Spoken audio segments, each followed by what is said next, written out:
Halo teman-teman, sembari kita menunggu Wukong Season 4 rilis, kali ini saya akan membahas sebuah serial Donghua mengenai seorang anak jenius dalam seni bela diri. Tanpa berlama-lama langsung saja ke ceritanya.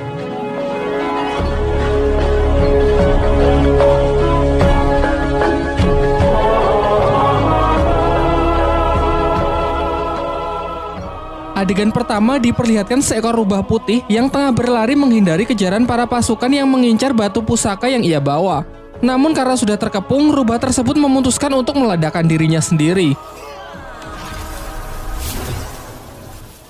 Scene beralih ke sebuah rumah yang memperlihatkan seorang pria bernama Li Xiaowu yang tengah mabuk-mabukan. Hal ini karena pada 6 tahun yang lalu ia gagal mengalahkan petarung dari klan lain dalam sebuah turnamen antar klan yang membuatnya depresi selama bertahun-tahun. Putranya yang masih kecil bernama Lindong berlari keluar sembari mengingat masa lalu dari sang ayah pada 6 tahun silam. Pada waktu itu, ayahnya bertanding di final turnamen melawan Ling Langtian, seorang petarung yang terkenal sangat kuat dari klannya. Namun ayahnya yang memikul harapan besar sayangnya bisa dikalahkan hanya dengan sekali serangan saja.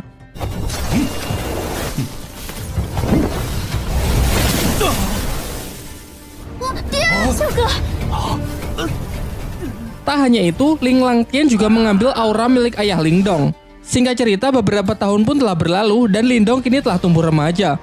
Pada suatu ketika, ia terlibat perkelahian dengan sepupunya yang bernama Ling San bersama teman-temannya yang membuat ia terperosok ke dalam jurang. Dirinya yang sudah terbaring lemas secara kebetulan darahnya menetesi sebuah batu pusaka peninggalan rubah di awal film, membuat batu itu hancur dan ia pun terjatuh.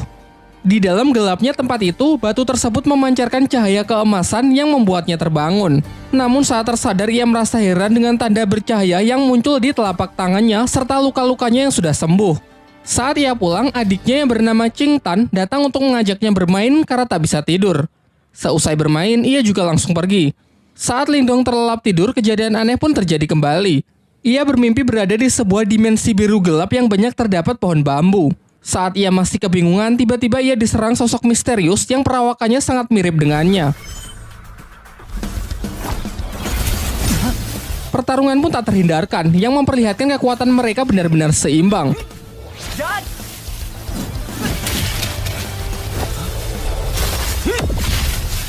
Di pagi harinya saat ia terbangun, ia dikagetkan dengan suara adiknya yang berteriak dari luar.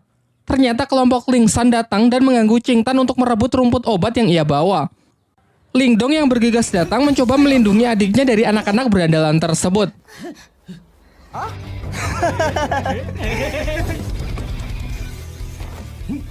Diperlihatkan kemampuan Lindong yang sudah meningkat pesat mampu menangkis seluruh serangan dari Ling San.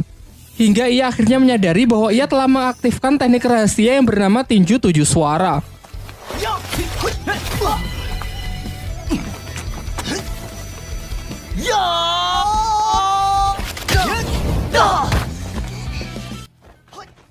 Untung saja pertarungan yang semakin serius itu akhirnya dapat dihentikan oleh kakak Ling San yang diketahui bernama Lin Hong. Sebelum pergi, ia menginfokan bahwa tak lama lagi akan diadakan turnamen di klan mereka untuk menentukan petarung terkuat di klan Lin. Lin Hong yang sangat percaya diri mengatakan bahwa setelah menang nanti ia akan menikahi Qing Tan. Saat kembali, sang ayah menunjukkan gerakan teknik tinju suara yang baik dan benar kepada Lindong.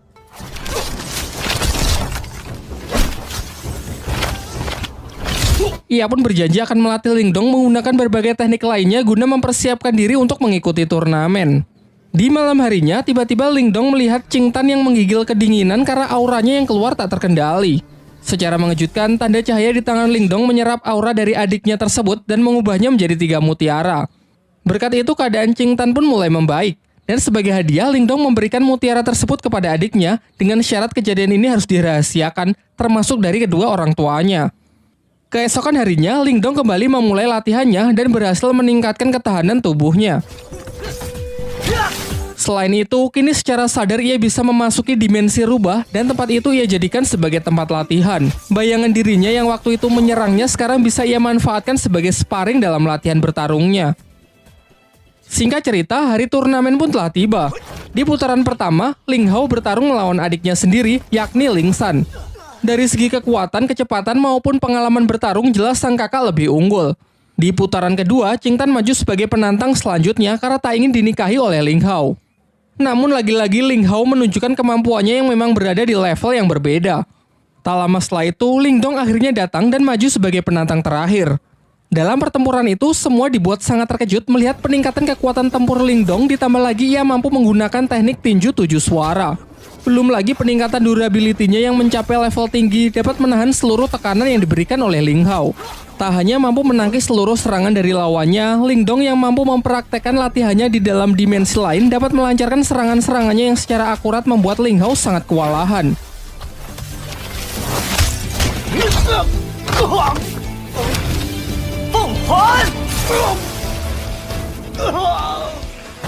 Dengan kemenangannya ini, Ling Dong lah yang keluar sebagai juara dan dinobatkan sebagai petarung terkuat di generasinya.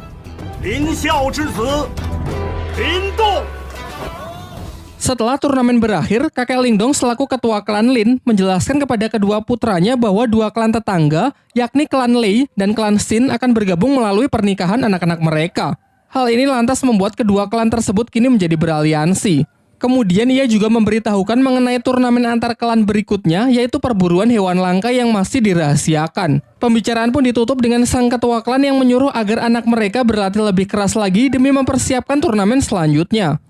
Sementara itu, ketua klan Lei juga mempersiapkan putranya yang bernama Lily untuk mengikuti turnamen antar klan tersebut. Kekuatan dari Lily ini sangat dibanggakan oleh sang ayah karena ia telah menguasai ketahanan tubuh level atas yang siap mengalahkan petarung-petarung dari klan Lin. Singkat cerita, turnamen antar klan pun digelar. Di sini ayah Ling Dong memberitahu putranya bahwa pertandingan kali ini adalah perburuan hewan langka. Dan Ling Dong diharuskan menaklukkan hewan langka yakni singa api yang terkenal sangat buas. Namun aturannya tak perlu sampai menangkapnya. Karena Ling Dong hanya perlu mengambil sisik yang berada di ujung ekor hewan tersebut agar bisa menyelesaikan pertandingan kali ini.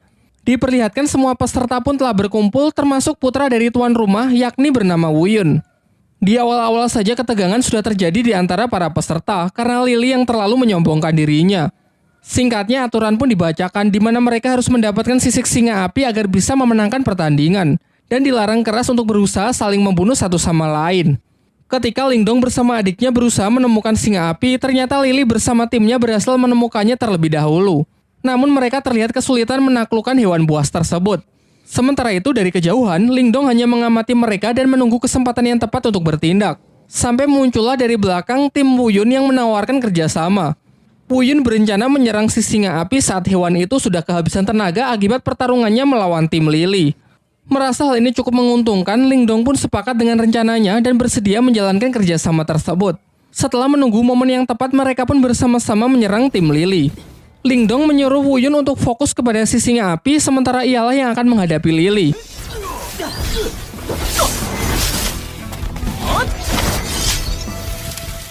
Singkatnya, berkat kerjasama yang baik, Wu Yun mendapatkan kesempatan untuk menebas sisik singa api tersebut dan segera pergi meninggalkan medan pertempuran setelah mendapatkannya. Sayangnya Wu Yun yang terlalu senang akhirnya lengah dan masuk ke dalam jebakan Lily yang sebenarnya sudah disiapkan untuk menangkap si singa api. Saat Ling Dong menyusul, ia terlambat karena Lily sudah mengambil sisik singanya dan dengan kejam menendang Wu Yun hingga terperosok ke dalam sarang si singa api. Ling Dong yang memiliki jiwa setia kawan mengabaikan sisik singa itu dan segera menyusul Wu Yun untuk mencoba menyelamatkannya. Sedangkan Lily bersama timnya telah kembali dan dengan bangga menunjukkan sisik singa api yang telah ia dapatkan. Ia juga menceritakan bahwa Wu Yun dan Ling Dong mungkin tak akan kembali karena sudah mati akibat kecerobohannya terpeleset jatuh ke dalam sarang si singa api. Akan tetapi di tengah ketegangan itu, secara mengejutkan Ling Dong dan Wu Yun ternyata berhasil kembali dengan selamat. Tetapi Lily tetap yakin kalau ialah pemenangnya karena telah membawa sisik si singa api. Di sini semuanya dibuat kembali terkejut melihat Ling Dong dan Wu Yun yang justru membawa dua anak singa api. Kemudian Ling Dong menceritakan mengenai kejadian yang sesungguhnya mengenai Lily yang sudah melanggar aturan dengan berusaha membunuhnya. Tapi setelah masuk ke dalam sarang singa api, di sana mereka malah menemukan dua anak singa api yang terlantar karena induknya mati setelah sisiknya diambil. Karena merasa kasihan, akhirnya mereka pun sepakat membawa dua hewan tersebut. Kini telah diputuskan bahwa ketiganya berhasil menyelesaikan pertandingan ini dengan baik. Namun tetap saja hanya akan dipilih satu pemenang di mana mereka diharuskan bertarung untuk menentukan siapa yang terkuat dan layak mendapatkan gelar Raja Pemburu. Akan tetapi ketua dari klan Lei yang sangat menginginkan bayi singa api yang merupakan hewan sangat langka, ia pun mengusulkan untuk membuat taruhan dengan pertarungan anak-anak mereka. Kesepakatannya, jika ketua Lei menang, maka bayi singa Ling Dong akan menjadi miliknya. Dan jika ia kalah, ia bersedia menyerahkan pabrik kayu milik klannya. Pernyataannya ini sontak membuat semuanya sangat terkejut karena pabrik kayu adalah aset yang sangat berharga milik klan Lei dan ia mau bertaruh demi bayi singa tersebut. Sempat terjadi kekhawatiran karena kepercayaan diri dari ketua Lei ini bukan tanpa alasan. Putranya tersebut memanglah terkenal memiliki kemampuan di atas rata-rata dari anak-anak lain. Namun Lindong menepis kekhawatiran itu dan siap menerima tantangan yang dilemparkan. Singkat cerita, pertarungan mereka pun dimulai. Di awal, Lily dengan bangga menunjukkan kalau dirinya telah mencapai kekuatan tingkat Yuan duniawi. Namun Lindong juga menunjukkan level yang sama dengan Lily yang membuat semuanya sangat terkejut.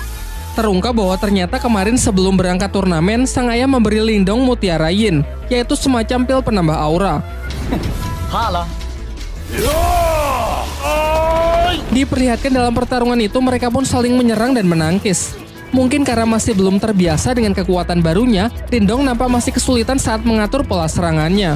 Akan tetapi lambat laun ia berhasil mengendalikannya semakin baik untuk bisa mengimbangi Lily. Sampai ketika Lily menambah kecepatannya, barulah terlihat kembali Lindong yang dibuat kewalahan.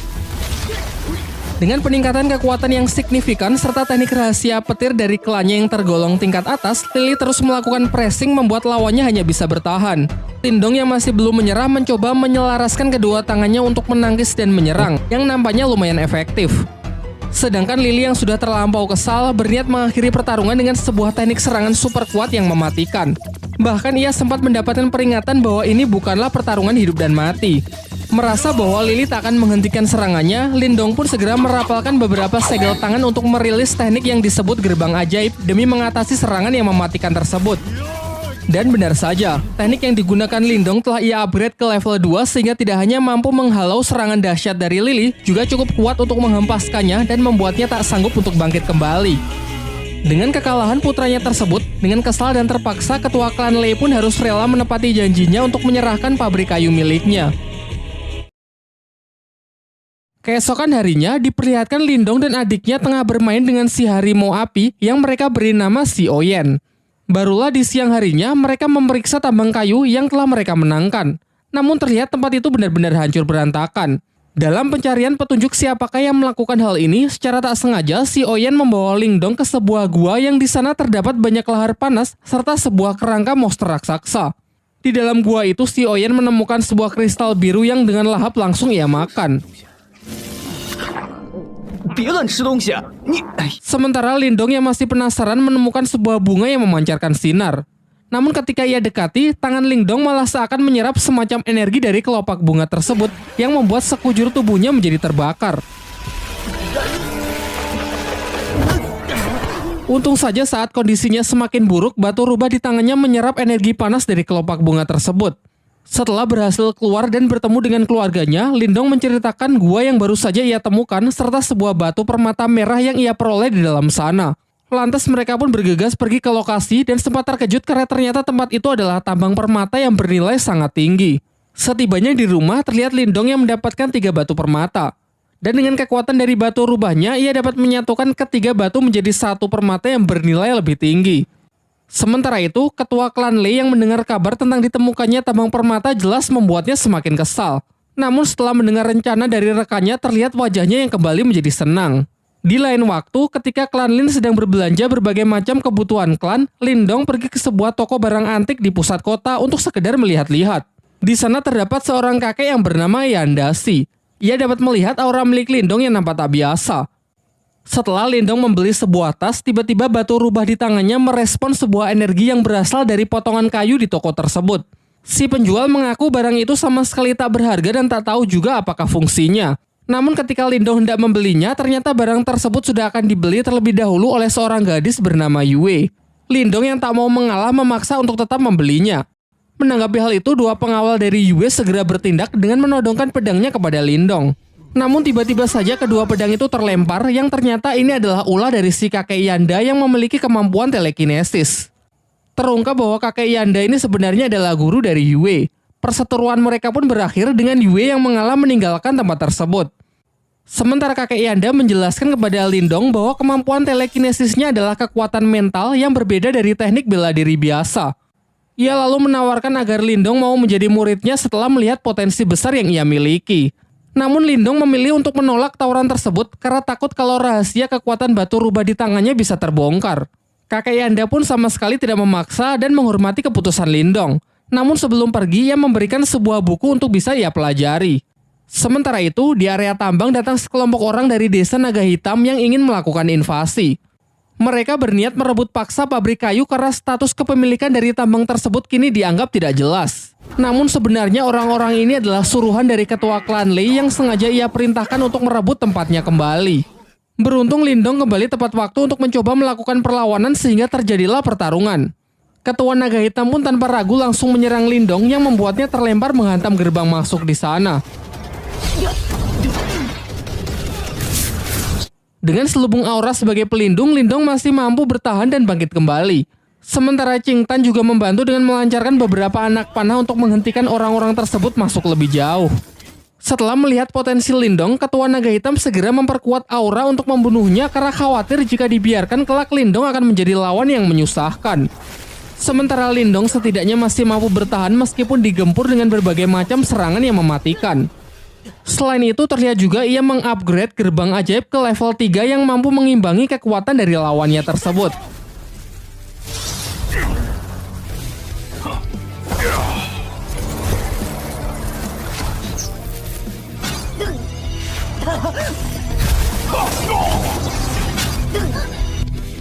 Ketika telah kehabisan energi, entah bagaimana Lindong mampu mengisi ulang energinya dengan menyerap energi alam. Ia pun meminta Qing Tan bersama Si Oyan agar mengulur waktu setidaknya sampai energinya terisi penuh. Jelas hal ini sama sekali tidak mudah, terlebih lagi karena bagaimanapun juga mereka telah kalah jumlah. Hingga saat salah seorang musuh berhasil melukai Lindong, seketika Lindong bangkit serta luka-lukanya bisa sembuh dengan sangat cepat karena energinya yang terkumpul telah lebih dari cukup. Dan benar saja, setelah bangkit kekuatan Lindong kini menjadi berkali-kali lipat sehingga di ronde kedua ini hanya dengan sekali pukulan ia dapat mengalahkan lawannya tersebut.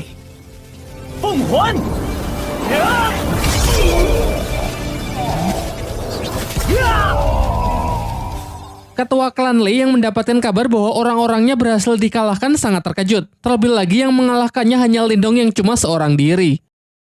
Di malam harinya, terlihat Lindong tengah bermeditasi dengan menggunakan proyeksi astralnya untuk berlatih kemampuan spiritual. Terinspirasi dari kakek Yanda yang ia temui beberapa waktu yang lalu, ia juga mencoba latihan teknik telekinesis dengan mengendalikan benda-benda kecil di tempat tersebut.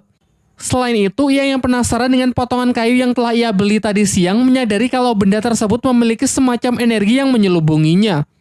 Ia pun mencoba berkonsentrasi, namun energinya masih belum cukup kuat untuk bisa menembusnya. Beberapa saat setelahnya, ia merasakan pancaran energi yang sangat kuat dan bergegas pergi untuk memeriksanya menggunakan teknik proyeksi astralnya. Ternyata energi itu berasal dari kakeknya yang telah berhasil mencapai tingkat Yuan tahap awal.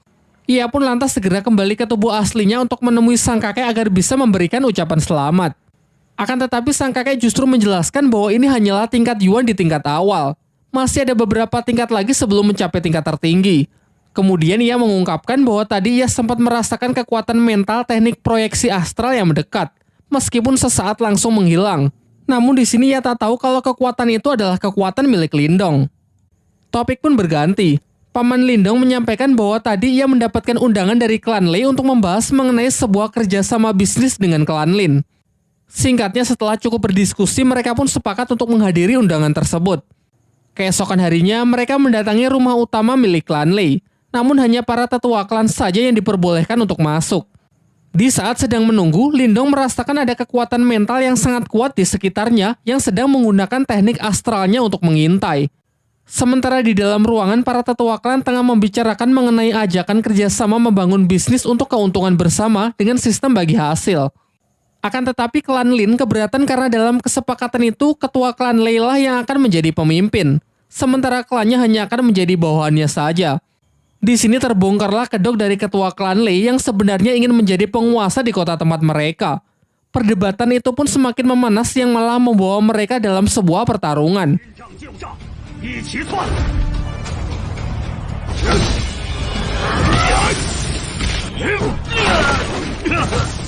Di tengah pertarungan mereka, datanglah Wu Yin, pemimpin dari sekte Serigala Darah yang memihak kepada ketua klan Lei karena sudah dijanjikan akan diberikan keuntungan 60% dari bisnis yang hendak dijalankan.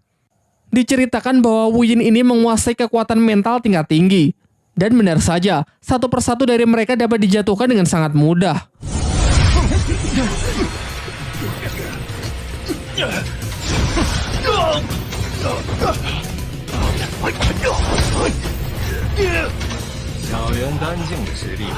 Lindong pun tak tinggal diam, ia berusaha melindungi anggota klannya dengan melawan Gu Yin sendirian. Semuanya pun dibuat sangat terkejut karena Lindong ternyata juga menguasai teknik mental yang sudah berada di tingkat lumayan tinggi. Mereka lantas bertarung dengan sangat sengit. Terlihat Lindong meskipun masih pemula, ia mampu mengimbangi kecepatan dari Gu Yin.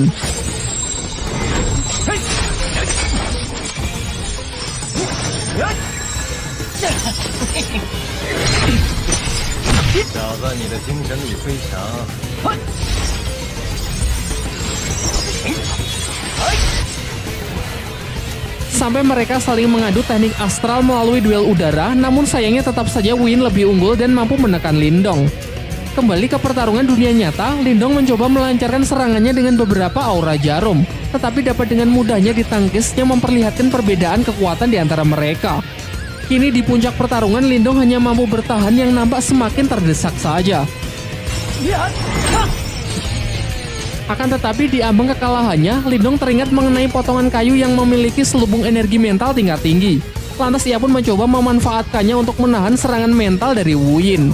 Melebihi ekspektasi, ternyata hal ini benar-benar efektif. Benda tersebut cukup kuat untuk menangkal energi mental tingkat tinggi. Bahkan selain menahan, kayu itu juga mampu menyerap serangan dari energi spiritual yang kemudian ditransfer masuk ke dalam tubuh Lindong. Dengan ini Lindong pun bisa membalikan keadaan. Gu Yin yang kekuatannya telah terkuras habis tak lagi mampu menahan serangan dari Lindong yang sudah meningkat berkali-kali lipat sehingga ia harus menerima kematiannya. Beberapa lama setelah pertarungan itu, orang-orang dari sekte Serigala Darah yang dipimpin oleh Wei Tong berniat balas dendam kepada klan Lin karena telah membunuh Gu Yin. Kakek Lindong mencoba menjelaskan bahwa Gu Yin lah yang bersalah karena telah ikut campur dan membantu ketua klan Lei untuk menindas klannya. Ia pun kemudian menawarkan sebuah jalur damai dengan menanyakan apa yang perlu dilakukan agar Wei Tong bisa melupakan dendamnya tersebut. Wei Tong menjawab bahwa ia mau orang yang telah membunuh Gu Yin dan tabang permata milik klan Lin diserahkan kepadanya, serta seluruh orang dari klan Lin harus bersedia menjadi budaknya. Jelas kakek Lindong pun menolak hal itu sehingga pertarungan pun tak terelakkan. Sayangnya Wei Tong yang telah mencapai tingkat Yuan level atas dengan mudah bisa mengalahkan kakek Lindong. Sampai akhirnya Lindong datang dan menyatakan akan mengalahkan Wei Tong seorang diri, mengingat dirinya lah yang harusnya bertanggung jawab atas kematian Gu Yin. Tanpa basa-basi, Wei Tong pun langsung melancarkan serangannya terlebih dahulu. Dengan lincah, Lindong memanfaatkan teknik jarum biru sebagai pinjakan untuk melayang. Beberapa tembakan anak panah dilancarkan untuk berusaha menjatuhkan Lindong, termasuk menggunakan anak panah yang dilapisi aura, namun bisa ia hindari dengan sangat mudah.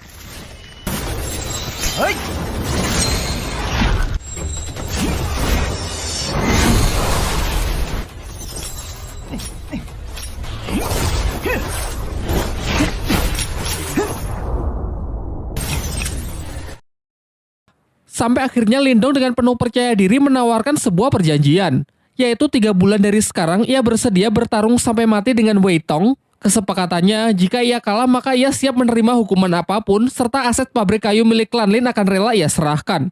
Namun jika ia yang menang, maka masalah balas dendam Gu Yin akan dianggap selesai. Pada awalnya Wei Tong menolak karena sekarang saja ia bersama pasukannya sudah cukup untuk menaklukkan klan Lin. Namun setelah melihat kemarahan dari Si Oyan serta kemampuan Lindong yang bisa mengalahkan bahkan nyaris membunuh para kroco itu, akhirnya Wei Tong pun sepakat.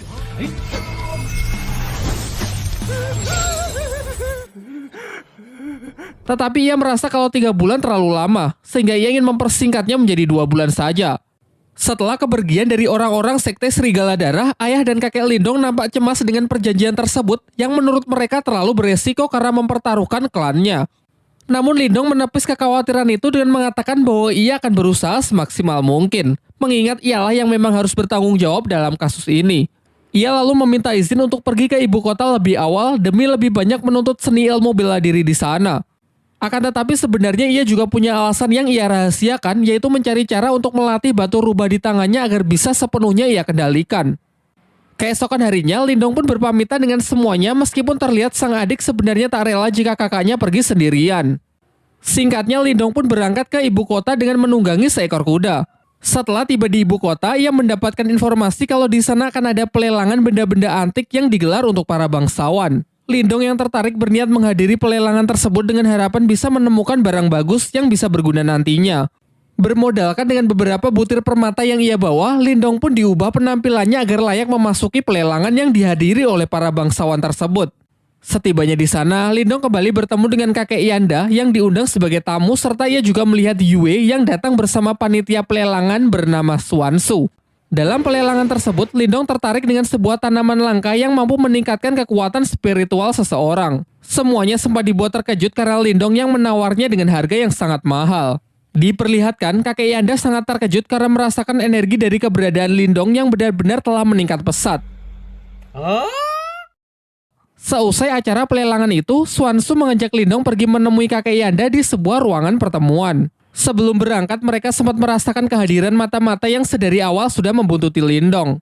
Dalam pertemuan itu, kakek Yanda kembali menawari Lindong untuk menjadi muridnya agar bisa menyempurnakan teknik segel kehidupan milik Lindong.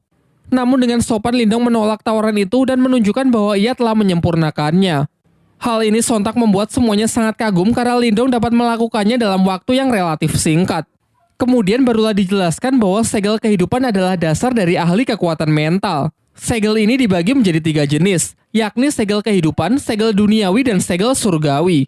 Segel kehidupan adalah yang paling umum, sementara segel terkuat adalah segel surgawi yang konon katanya memiliki kekuatan di luar nalar manusia.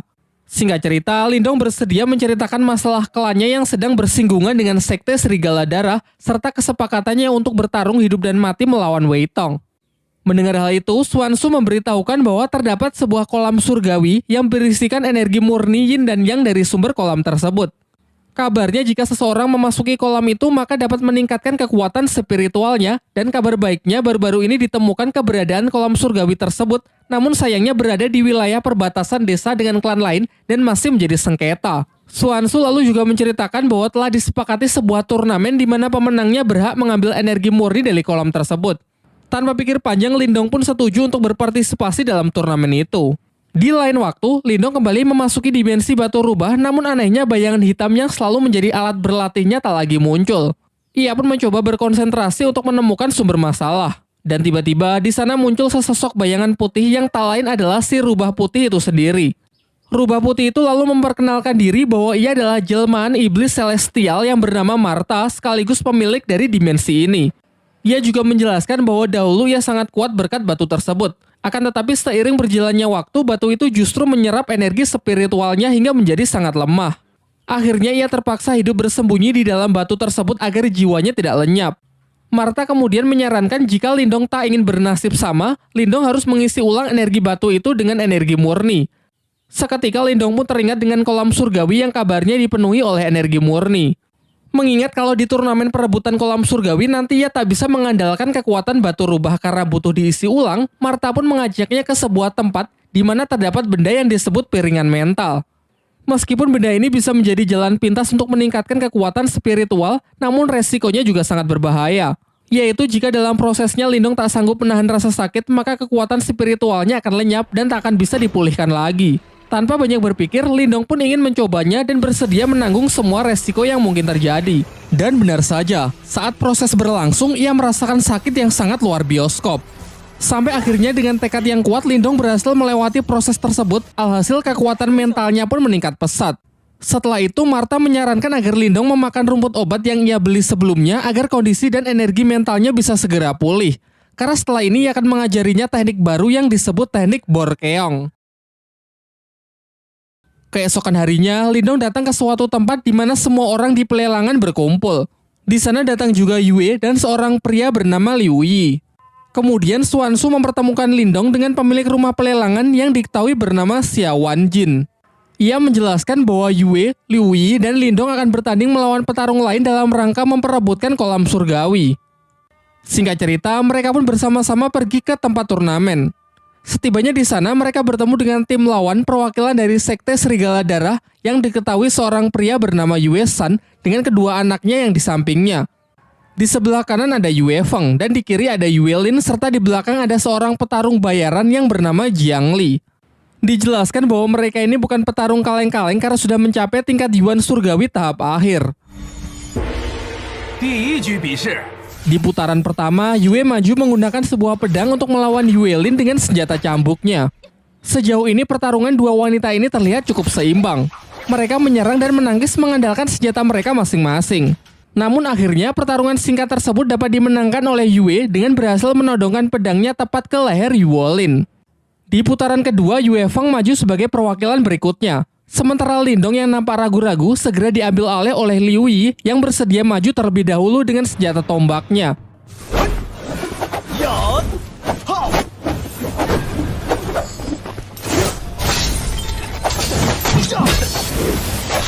Di tengah pertarungan, Partha merasakan ada sebuah gejolak energi dari dalam kolam surgawi. Karena merasa penasaran, ia menyelinap dengan menggunakan proyeksi astralnya kemudian masuk ke dalam kolam itu untuk memeriksa anomali energi tersebut. Namun karena ia hanya menggunakan wujud astralnya, ia tak sanggup menyelam terlalu dalam. Kembali ke arena pertarungan. Diperlihatkan kalau perwakilan tim lawan dapat memenangkan pertarungan di putaran kali ini. Pertarungan selanjutnya adalah babak penentu, di mana Lindong akan menjadi harapan terakhir untuk bisa mendapatkan hak dari kolam surgawi. Dengan nada yang sedikit menggoda, Xuanzu menyemangatinya agar bisa memenangkan pertarungan penentu tersebut. Sementara di pihak lawan, Jiang Li si tentara bayaran maju untuk menghadapi Lindong. Di awal, Jiang Li mengatakan bahwa ini akan menjadi pertarungan sampai mati. Jadi jika ingin menyerah, inilah saatnya. Namun Lindong sama sekali tak gentar dengan gertakan itu dan segera bersiap memasang kuda-kudanya. Serangan pertama dapat ia tangkis dengan mudah. Dilanjutkan dengan beberapa gerak serangan juga ia lancarkan untuk mencoba mencari titik lemah dari pertahanan lawannya. So far, nampak keduanya masih seimbang sampai mengadu kekuatan aura mereka. Cukup khawatir melihat kekuatan Jiang Li yang telah mencapai tingkat Yuan Surgawi. Namun tak kalah mengejutkan kalau menyaksikan energi mental tingkat tinggi Lindong yang seketika mampu menghentikan pergerakan lawannya. Dilanjutkan dengan serbuan jarum aura yang semakin merepotkan Jiang Li.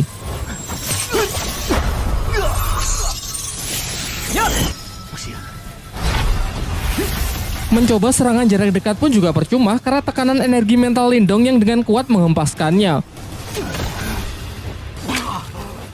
Saat semua merasa kalau Lindong telah memenangkan pertandingan itu, Jiang Li bangkit dengan aura merah yang membara. Ternyata ia menguasai sebuah teknik rahasia yang memungkinkan seseorang mengkonversikan darahnya menjadi energi.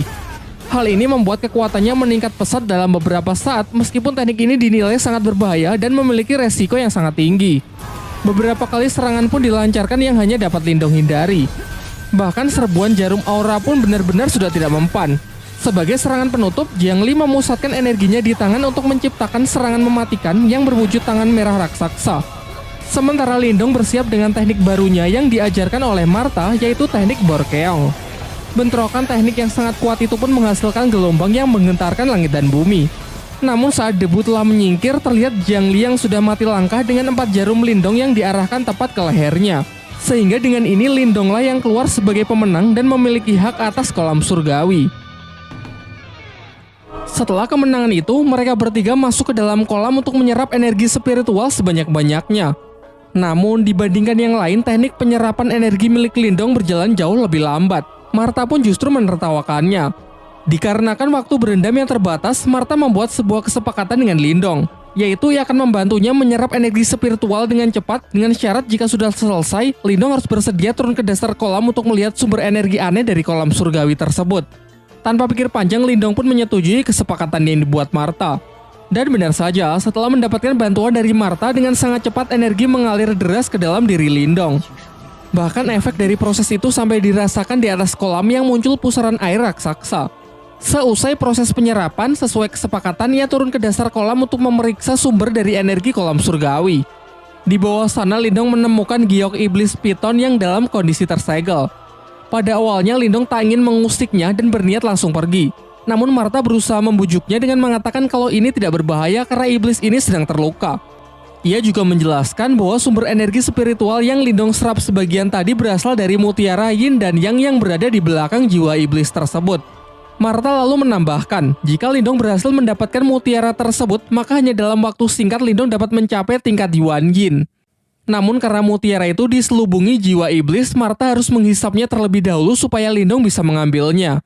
Ia lalu menyuruh Lindong untuk mentransfer sebagian energinya agar Martha cukup kuat untuk bisa melakukannya. Ketika proses penyerapan berlangsung, tiba-tiba segel iblis itu hancur sehingga sang iblis piton kini berhasil bebas. Pertarungan pun tak terhindarkan.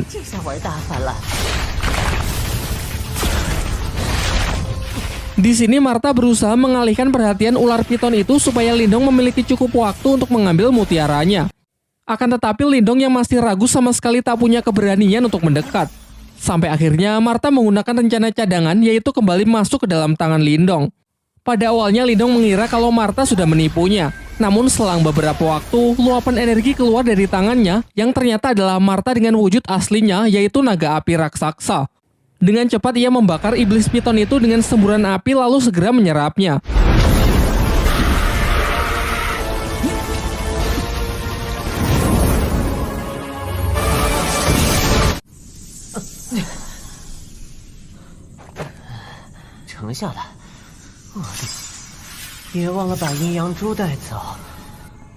Setelah mereka semua kembali, Xiao Wanjin dan yang lainnya merasa khawatir dengan kondisi Lindong yang terlihat sangat pucat akibat penyerapan energi dari kolam surgawi yang dinilai terlalu banyak. Namun Lindong menepis kekhawatiran itu dengan mengatakan kalau dirinya baik-baik saja.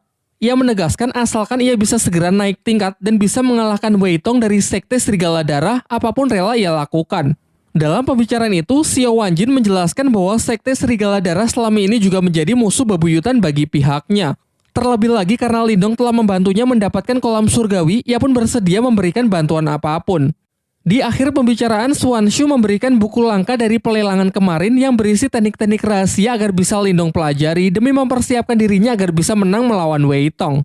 Di malam harinya, Lindong mempelajari buku pemberian Suanshu untuk mengendalikan energi yang telah ia serap sebelumnya. Ia kemudian kembali masuk ke dalam dimensi rubahnya. Di sana ia melihat bayangan dirinya yang kini telah pulih. Bahkan bayangan tersebut juga telah membuka aliran energi spiritual tingkat 22 Vena. Lantas ia pun segera menirukan gerakan dari bayangan itu dan seketika ia juga berhasil membuka aliran energi spiritual tingkat 22 Vena. Sekaranglah saatnya ia mencoba mutiara yin yang ia dapat dari kolam surgawi. Pertama-tama dengan menggunakan energinya sendiri, ia mencoba memurnikan mutiara tersebut. Meskipun di percobaan pertama ia sempat gagal, sampai akhirnya dengan mengerahkan seluruh tenaganya, ia berhasil menetralkan mutiara itu yang kemudian langsung ia telan.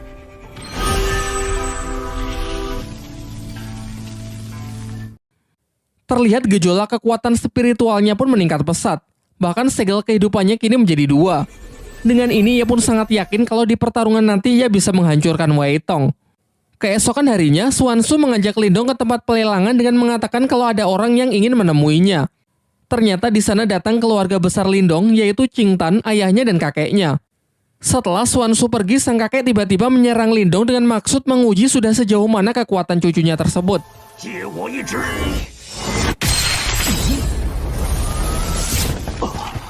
Dan setelah beradu kekuatan, hasilnya benar-benar mengejutkan karena kini Lindong telah mencapai tingkat Yuan dan awal. Kakeknya lalu menjelaskan bahwa dalam sejarah klan Lin, Lindong adalah orang termuda yang bisa mencapai tingkat tersebut.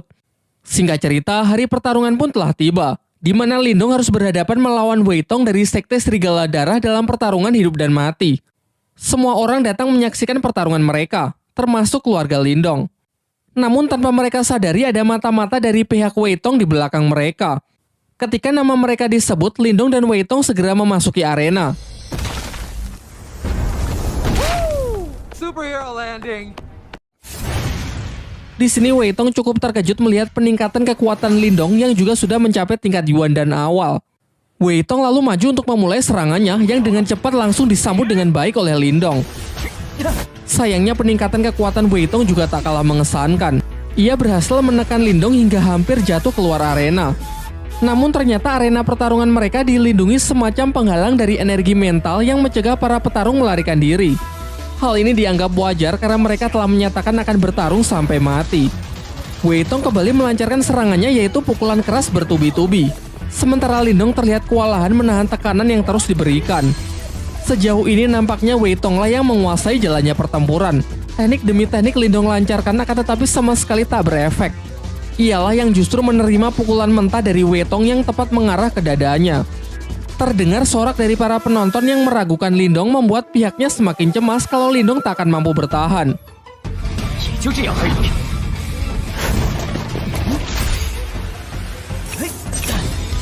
Sekarang tak ada pilihan lain, Lindong pun segera menyiapkan jurus terkuatnya yaitu teknik Borkeong untuk mencoba mengakhiri pertarungan.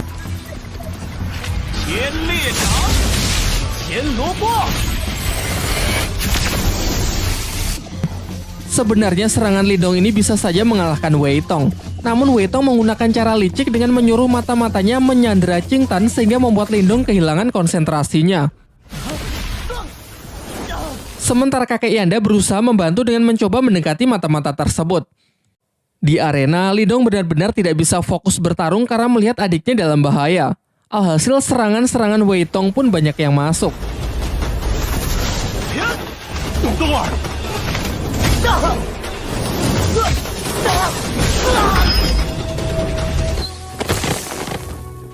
Di saat-saat genting, ia teringat kalau teknik jarum dewa yang pernah dipakai Guyin mampu menghancurkan penghalang energi mental. Kemudian ia kembali mengeluarkan jurus Borkeong untuk berpura-pura menyerang Wei Tong, namun sebenarnya ia menyelinapkan jarum dewa untuk menembus penghalang spiritual arena demi menolong Qing Tan.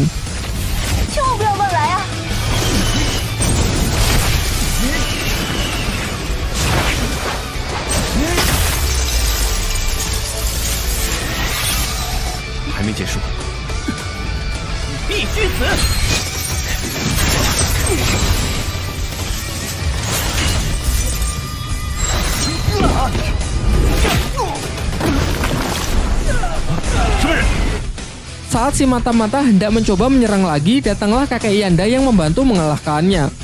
Kini setelah adiknya berhasil selamat, Lindong pun bisa kembali fokus bertempur melawan Wei Tong dengan emosi yang benar-benar telah mencapai puncaknya.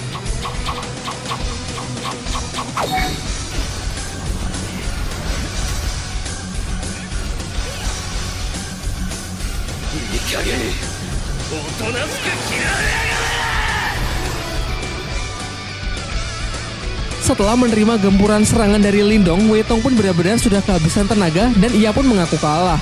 Namun Lindong malah mengatakan bahwa ini adalah pertarungan sampai mati, di mana pertarungan belum selesai jika tak ada salah satu pihak yang mati.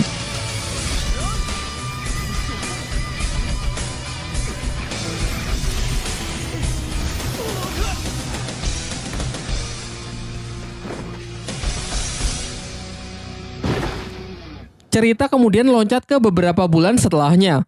Karena kemenangan Lindong dari Sekte Serigala Darah, klan Lin kini menjadi sangat terkenal di seluruh penjuru kota. Selain itu, klan Lin juga telah bersekutu dengan rumah pelelangan milik Xia Wanjin. Sementara itu, Lindong berada di tempat kakek Yanda untuk minum teh bersama dengan saling menggunakan telekinesis untuk menuangkan teh ke dalam gelas. Setelah itu, kakek Yanda menjelaskan kalau menurutnya kekuatan mental milik Lindong mungkin setara dengan miliknya, yakni kekuatan mental tingkat 4. Ia kemudian berpesan agar Lindong terus meningkatkannya karena di dunia ini masih ada tingkat yang jauh lebih tinggi lagi yang bahkan kakek Yanda tak punya kesempatan untuk mencapainya. Scene beralih di sebuah pegunungan yang memperlihatkan seorang pria dengan sebuah pedang di tangannya. Pria ini memiliki kekuatan mental yang sangat kuat. Diperlihatkan menggunakan tebasan pedangnya, ia mampu membelah gunung tanpa melukai kupu-kupu yang melewati jalur serangannya. Setelah itu, ia dihampiri oleh seekor burung pembawa pesan yang membawakan surat berisi sesuatu mengenai makam Nirwana. Di tempat lain, seorang wanita yang terlihat berjalan di atas air mendapatkan pesan yang serupa dari sebuah bunga teratai.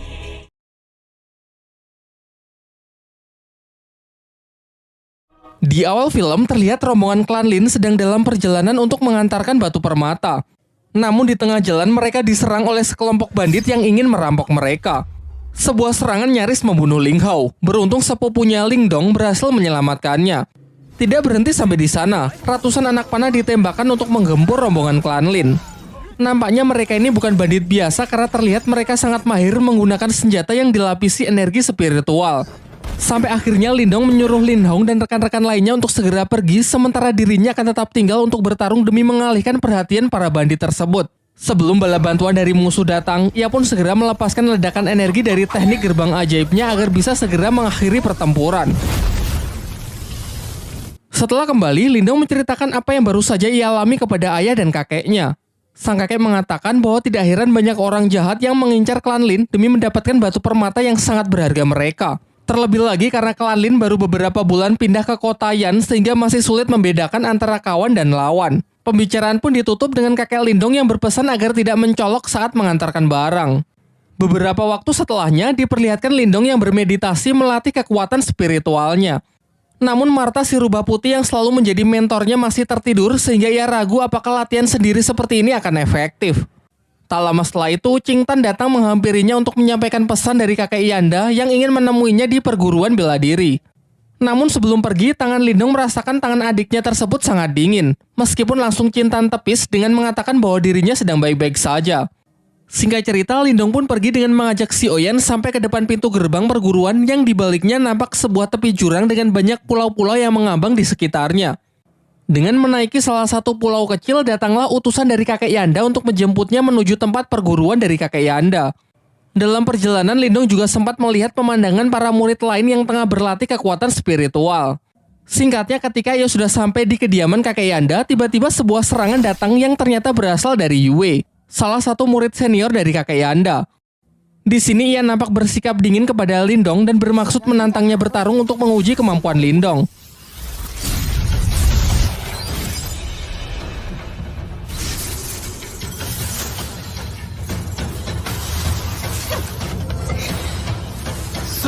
Namun ketika pertarungan mereka sudah mulai serius, kakek Yanda datang untuk segera menghentikan mereka. Kakek Yanda lalu menjelaskan bahwa tak lama lagi akan diadakan pertandingan antar perguruan bela diri yang disebut pertarungan menara. Namun di dua pertandingan sebelumnya perguruan bela dirinya telah mengalami kekalahan sehingga jika pertandingan kali ini ia kalah lagi, maka kepemimpinan dari perguruannya akan diambil alih oleh perguruan bela diri dari kota sebelah, yakni perguruan bela diri kota Tianhou. Jadi tujuannya memanggil Yue dan Lindong adalah untuk meminta bantuan agar mereka bersedia berpartisipasi mewakili perguruan bela diri kota Yan miliknya. Menurutnya dengan kekuatan spiritual Lindong yang telah mencapai tingkat lumayan tinggi, ia yakin kalau Lindong bisa memberikannya harapan. Lindong pun bersedia membantu mengingat jasa kakek Yanda yang beberapa waktu yang lalu telah menyelamatkan nyawa adiknya. Setelah pembicaraan mereka, kakek Yanda meminta Yue agar menemani Lindong berkeliling. Di sisi lain di kota Tianhou diperlihatkan seorang kakek bernama Han Yu memiliki beberapa murid dengan kekuatan spiritual tingkat tinggi. Ia lalu menyuruh salah satu muridnya yang bernama Cao Zu pergi ke perguruan bela diri kota Yan untuk mengukur sudah sejauh mana persiapan dan kemampuan para murid di sana. Sementara itu ketika Yue mengajak Lindong berkeliling di perguruan bela diri kota Yan, mereka melihat kerusuhan di tengah latihan para murid di sana. Ternyata ini adalah ulah Cao Zu, salah satu murid perguruan Tianhou yang memang sengaja datang untuk merusuh sekaligus mengukur kemampuan para murid di sana. Ia sangat sombong karena sejauh ini belum ada murid di tempat itu yang bisa menandinginya. Sampai kemudian Yue iseng mendorong Lindong masuk ke arena untuk melawan Cao Zu. Pada awalnya Lindong memilih pergi turun arena karena tak ingin meladeninya. Namun ia tak bisa menahan diri lagi karena Cao Zu lah yang lebih dulu menyerangnya menggunakan teknik pedang es hitam.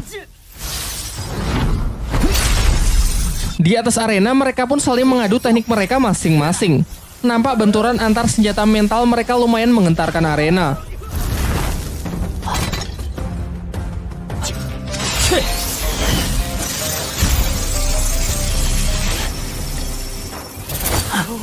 Cao Zu ternyata tak hanya membual. Dengan teknik pedang es hitamnya ia cukup sukses menekan jarum dewa milik Lindong. Namun di ujung pertarungan Lindong mencoba teknik barunya dengan menahan serangan Cao Zu menggunakan segel batu rubah di tangannya. Nampaknya segel rubah itu tak hanya menahan.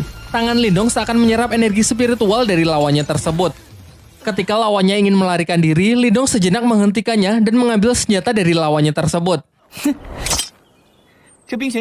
Diperlihatkan ekspresi puas dari Yue yang menyadari kalau kekuatan Lindong kini telah meningkat pesat. Di malam harinya, Lindong juga baru tahu kalau ternyata segel batu rubah di tangannya memiliki kemampuan untuk menyerap energi spiritual milik orang lain. Energi yang diserap kemudian dinetralkan dan diakumulasikan menjadi energinya sendiri sehingga kekuatan Lindong kini menjadi bertambah. Sementara itu, Cao Zu yang telah kembali menceritakan mengenai kekalahannya dari Lindong kepada Han Yu. Mendengar hal itu, Han Yu pun menjadi sangat kesal karena ia tak menyangka kalau perguruan bela diri rivalnya memiliki petarung yang sebegitu kuat. Di tengah kekesalannya, muncul aura yang sangat mengerikan dari balik tirai yang ternyata berasal dari Zutong, murid senior sekaligus yang terkuat dari Han Yun. Singkat cerita, besoknya Yue dan Lindong berangkat menuju ke tempat diselenggarakannya turnamen pertarungan menara. Di perjalanan, Yue berpesan kepada Lindong untuk berhati-hati terhadap seorang murid dari perguruan Tianho yang bernama Zutong, murid terkuat dari Han Yun. Setibanya di sana, semua peserta lain ternyata sudah berkumpul. Sembari menunggu para guru tiba, Chaozu mengadu ke kakak seperguruannya yang bernama Liu Long perihal Lindong yang telah menghajar dan menyita pedang esnya. Pada awalnya, Liu Long basa-basi dengan menyapa Lindong dan meminta agar senjata adik seperguruannya tersebut dikembalikan. Namun Lindong malah berdalih karena menurutnya itu sepadan dengan kelakuan Chaozu yang telah membuat rusuh di tempatnya. Ketika suasana semakin tegang, Yue berusaha menengahi agar jangan membuat keributan sebelum pertandingan dimulai. Tak lama setelah itu, datanglah para guru yaitu Han Yun dan kakek Yanda menghampiri mereka. Kakek Yanda lalu menjelaskan bahwa aturan dari pertarungan menara cukup sederhana, yaitu siapa yang bisa naik ke tingkat tertinggi dan mampu bertahan dalam waktu yang lama maka ialah yang akan menjadi pemenangnya. Namun sebelum menyelesaikan kalimatnya, Han Yun menyela dan menyuruhnya agar segera membuka gerbang menara agar pertandingan bisa segera dimulai. Kakek Yanda lalu segera merapalkan mantranya dan secara ajaib muncullah sebuah menara 8 tingkat tepat di depan mereka. Dapat dirasakan gelombang energi spiritual yang sangat dahsyat menyertai kemunculan dari menara tersebut.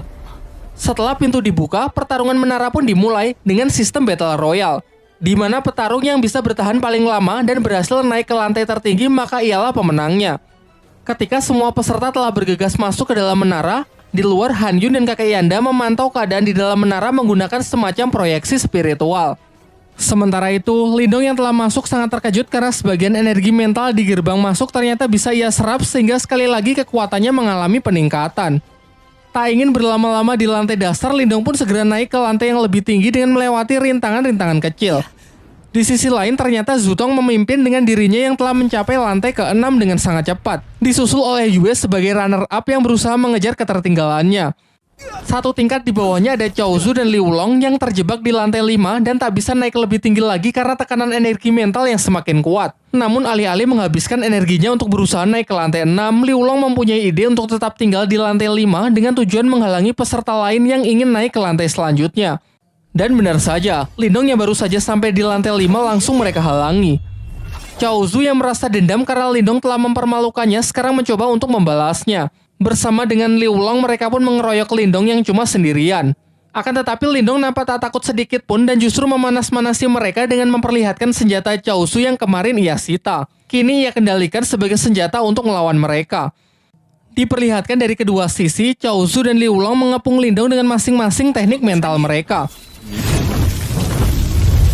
Pertarungan pun pecah. Meskipun nampak tak adil dengan pertarungan 2 lawan 1, nyatanya Lindong mampu mengimbangi mereka.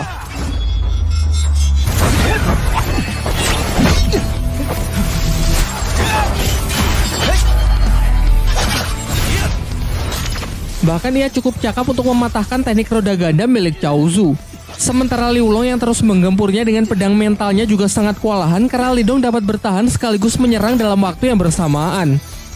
Sampai akhirnya kedua saudara seperguruan ini melakukan teknik fusion dengan menggabungkan kekuatannya untuk menyerang Lindong.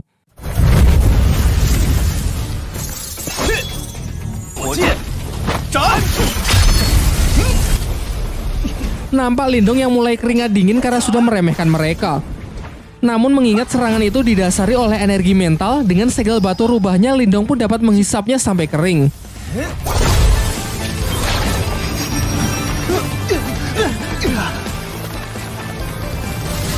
Dan ketika mereka sudah kalah, Lindong tidak lantas membunuh mereka, melainkan malah menguras dompet mereka kemudian langsung bergegas naik ke lantai 6 demi mengejar ketertinggalannya.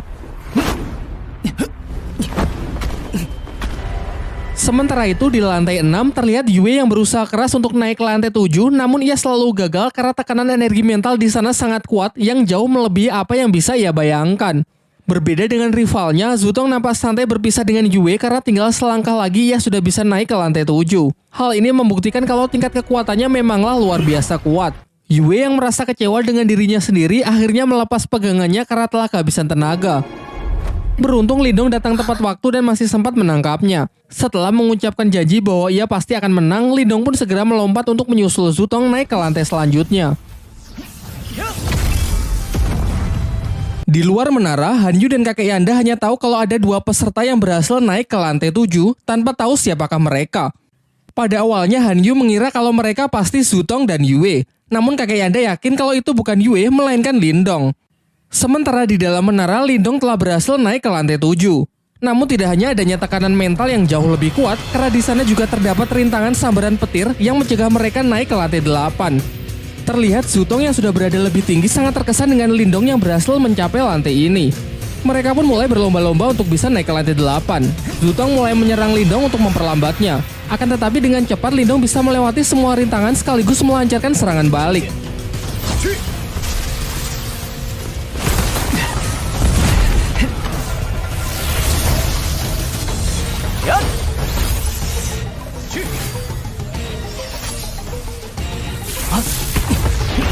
Sampai akhirnya mereka berhasil mencapai tempat tertinggi di lantai 7 dan tepat di atas mereka sudah terlihat pintu masuk menuju lantai 8. Akan tetapi tiba-tiba sebuah bola api raksasa jatuh yang siap melumat mereka. Menanggapi bahaya itu, Lindong dan Zutong pun senada mengeluarkan serangannya untuk menghancurkan bola api tersebut. Bahkan saking kuatnya, gelombang energinya masih bisa dirasakan di beberapa lantai di bawahnya. Sayangnya tak berhenti sampai di situ, keganasan dari lantai 7 pun kembali terlihat dengan munculnya pilar-pilar yang memancarkan kilatan petir siap menghancurkan apapun yang melewatinya. Zutong yang menyadari kalau sambaran petir itu dapat secara langsung merusak inti energi mentalnya, mencoba berhenti sejenak untuk memikirkan sebuah cara agar tak bertindak gegabah. Berbeda dengan Lindong yang secara membabi buta terus menerobos penghalang petir tersebut tanpa memperdulikan resikonya. Sampai tiba-tiba ke-10 pilar itu bersatu dan membentuk seekor wujud naga raksasa. Pertarungan pun berjalan sangat tidak seimbang karena amukan sang naga yang tak terhentikan.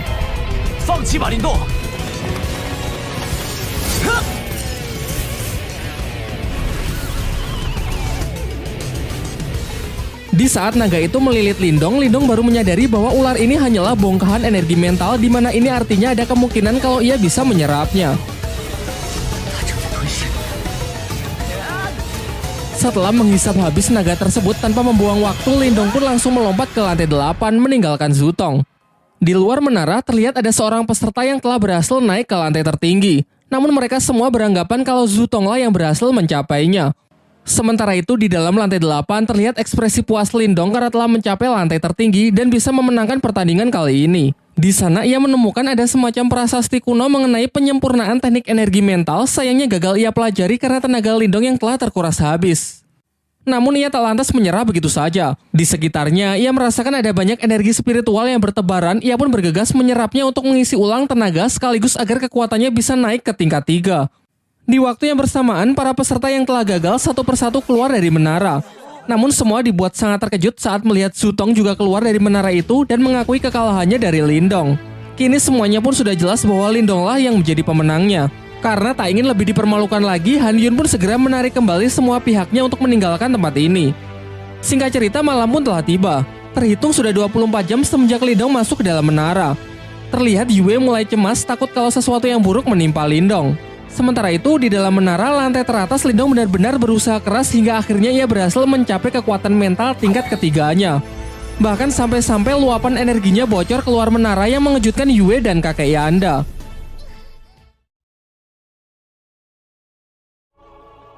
Terhitung sudah lebih dari 24 jam Lindong berada di dalam menara yang membuat Yue semakin cemas. Sementara di lantai tertinggi, Lindong berusaha keras meningkatkan kekuatannya hingga berhasil mencapai tingkat ketiga. Bahkan pancaran energi nampak keluar dari menara tersebut.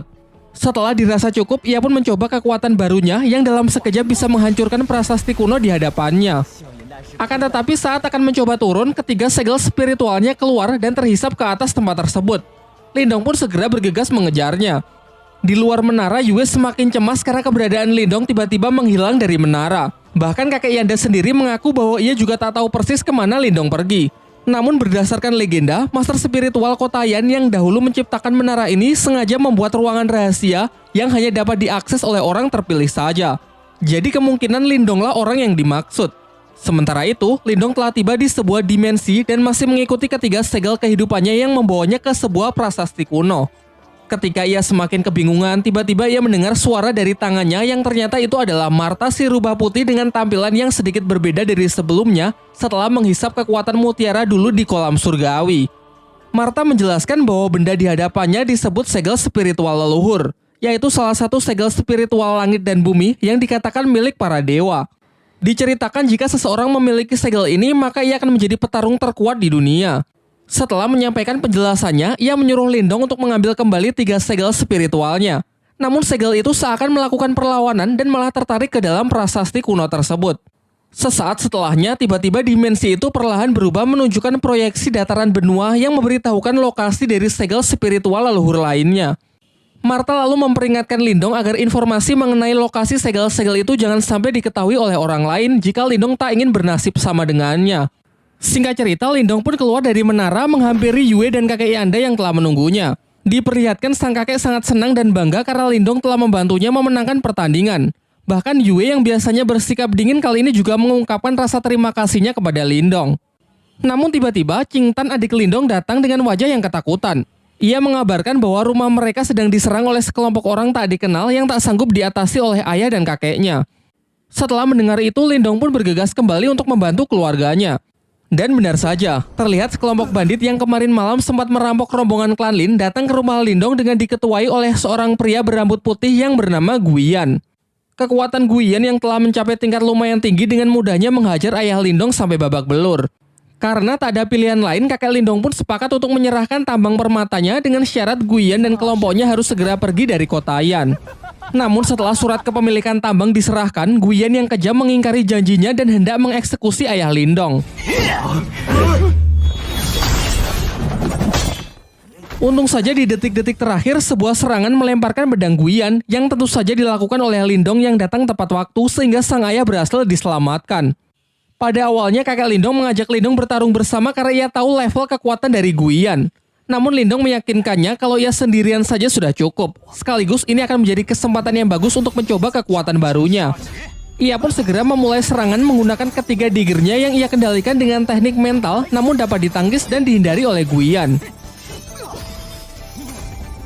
Giliran Guiyan yang mencoba menyerang dengan pedangnya juga bisa ditahan oleh Lindong, memperlihatkan benturan hebat dari energi mental mereka. Ayah dan kakeknya yang menyaksikan pertarungan itu dibuat sangat terkejut dengan peningkatan kekuatan dari Lindong.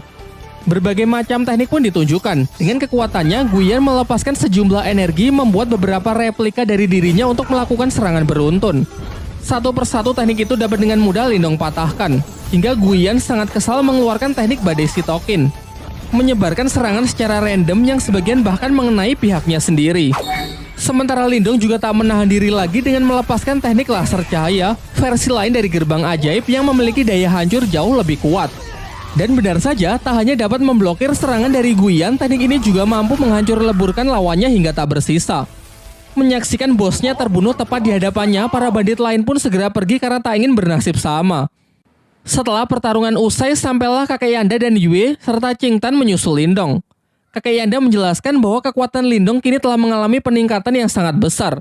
Oleh karena itu, mulai sekarang tak ada lagi yang berani mengusik klan Lin. Pasca kejadian itu, Lindong dipercaya menjadi guru bela diri untuk melatih dan membimbing para anggota klan Lin lainnya. Bahkan sepupu yang dulu pernah merudungnya kini menunjukkan rasa respek dan hormatnya kepada Lindong. Di malam harinya ketika sedang berlatih, secara tak sengaja Lindong mendengar pembicaraan ayah dan kakeknya. Mereka tengah membahas mengenai klan utama yang akan segera datang berkunjung. Dari sini pun terungkap kalau klan Lin ternyata dibagi menjadi 2 kategori, yaitu klan utama dan klan cabang. Di mana dalam tradisinya, klan cabang harus tunduk dan siap melayani klan utama. Tak lama setelah itu, si Oyan datang memberi isyarat kepada Lindong untuk mengikutinya. Sampailah ia di dalam sebuah ruangan, terlihat Qing Tan yang tak sadarkan diri dengan aura dingin yang menjalar ke seluruh tubuhnya. Di tengah kepanikannya, Martha keluar dan menjelaskan bahwa di dalam diri Qing Tan terserap roh iblis yang menolak energi dari Qing Tan sehingga terjadilah benturan sampai energinya keluar tak terkendali. Jika hal ini tidak segera diatasi, kemungkinan terburuk Qing Tan akan mati. Martha kemudian menyarankan Lindong agar segera mencari obat langka yang disebut Yin Es untuk membantu adiknya tersebut mengendalikan auranya. Besoknya Lindong berinisiatif pergi menemui Xuanzu mengingat terdapat banyak obat-obatan langka di tempat pelelangannya. Sesampainya di sana, Xuanzu menyambut baik Lindong dan memberinya sebuah obat langka yang disebut buah iblis merah sebagai hadiah atas keberhasilan Lindong mencapai kekuatan spiritual tingkat ketiga yang dinilai begitu cepat. Tak lupa Lindong menanyakan mengenai pil Yin Es, namun sangat mengecewakan karena Xuanzu mengaku bahwa ia tak mempunyai obat selangka itu. Xuanzu kemudian merekomendasikan obat alternatif yang memiliki khasiat sama yang bernama air liur iblis naga yin. Ia menambahkan bahwa obat itu bisa Lindong temukan di pegunungan Tanyan, sebuah tempat yang disebut makam kuno Ranah Nirwana. Dan baru-baru ini ia mendengar kabar bahwa 4 klan besar yang salah satunya adalah klan utama dari klan Lin juga mengirimkan orang-orangnya untuk memeriksa tempat tersebut. Setelah mengetahui hal itu, Lindong pun segera pergi dan bertekad untuk pergi ke sana. Sesampainya ia di rumah, ia mengecek kembali kondisi Qing Tan yang sudah sedikit membaik. Namun untuk bisa sepenuhnya menyembuhkan penyakit dari adiknya tersebut, ia tetap harus pergi ke makam kuno untuk menemukan obatnya.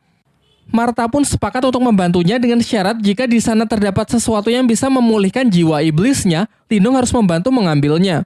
Di tengah pembicaraan mereka, di luar Lindong mendengar keributan. Ternyata kerusuhan ini datang dari seorang perwakilan klan utama dari klan Lin yang menantang para petarung di klan cabang tersebut, yang menurutnya hanya sekumpulan sampah tidak berguna. Menanggapi hal itu, Lindong pun segera naik ke arena untuk menghancurkan kesombongan dari pemuda yang diketahui bernama Lin Chen. Sementara itu, senior dari Lin Chen, seorang wanita bernama Lin Ker, tengah diajak berkeliling bersama kakek Lindong. Dalam pembicaraan mereka, kakek Lindong meminta agar Lin Ker mengikut sertakan Lindong untuk pergi ke makam kuno agar cucunya tersebut bisa lebih mengasah kemampuannya. Pada awalnya, Lin Ker ragu karena beranggapan kalau para petarung di klan cabang tak lebih kuat dari klan utama, sehingga dikhawatirkan hanya akan menghambat perjalanannya saja. Namun secara kebetulan ia melihat Lindong dan Lin Chen yang akan bertarung, sehingga hasil pertarungan mereka akan ia jadikan sebagai bahan pertimbangan. Kembali ke arena, dengan penuh percaya diri, Lin Chen pun menantang Lindong bermaksud menunjukkan kekuatan dari klan Lin yang sesungguhnya. Di awal pertarungan, Lindong berusaha menjaga jarak untuk menganalisis gaya bertarung serta level dari lawannya terlebih dahulu. Setelah mengetahui lawannya tipe petarung jarak dekat, ia menyerangnya menggunakan pedang yang ia kendalikan menggunakan kekuatan mental dan berhasil menjatuhkan Lin Chen keluar arena.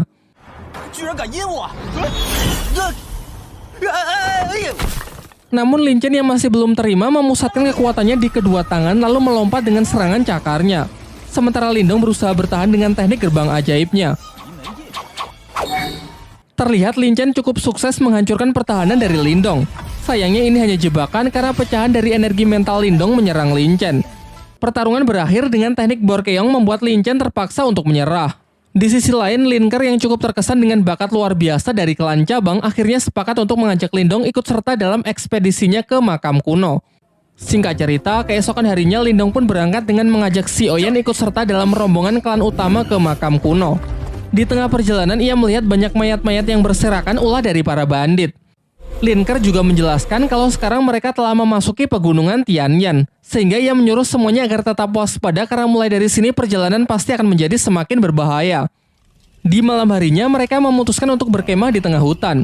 Diperlihatkan Lindong yang masih terjaga karena ingin terus waspada, berbeda dengan Lin Chen yang sudah tertidur pulas.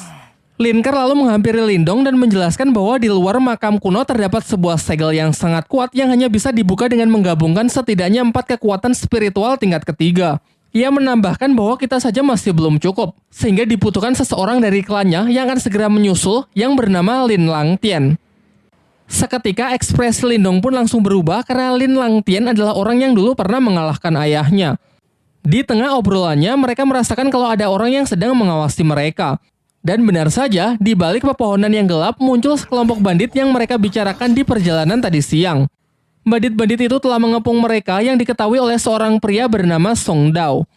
Tanpa membuang waktu, Lin Ker pun segera bertindak dengan santainya menghabisi satu persatu dari bandit tersebut. Sementara Lindong dengan berani menantang si ketua bandit untuk bertarung 1 lawan 1.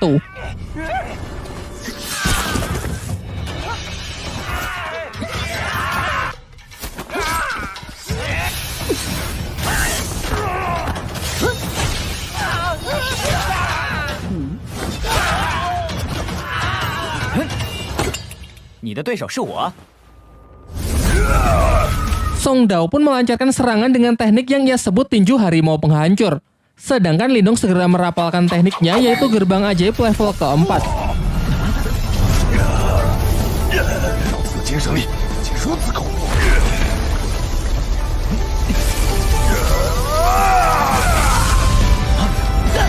Pertarungan singkat itu akhirnya dapat Lindong menangkan.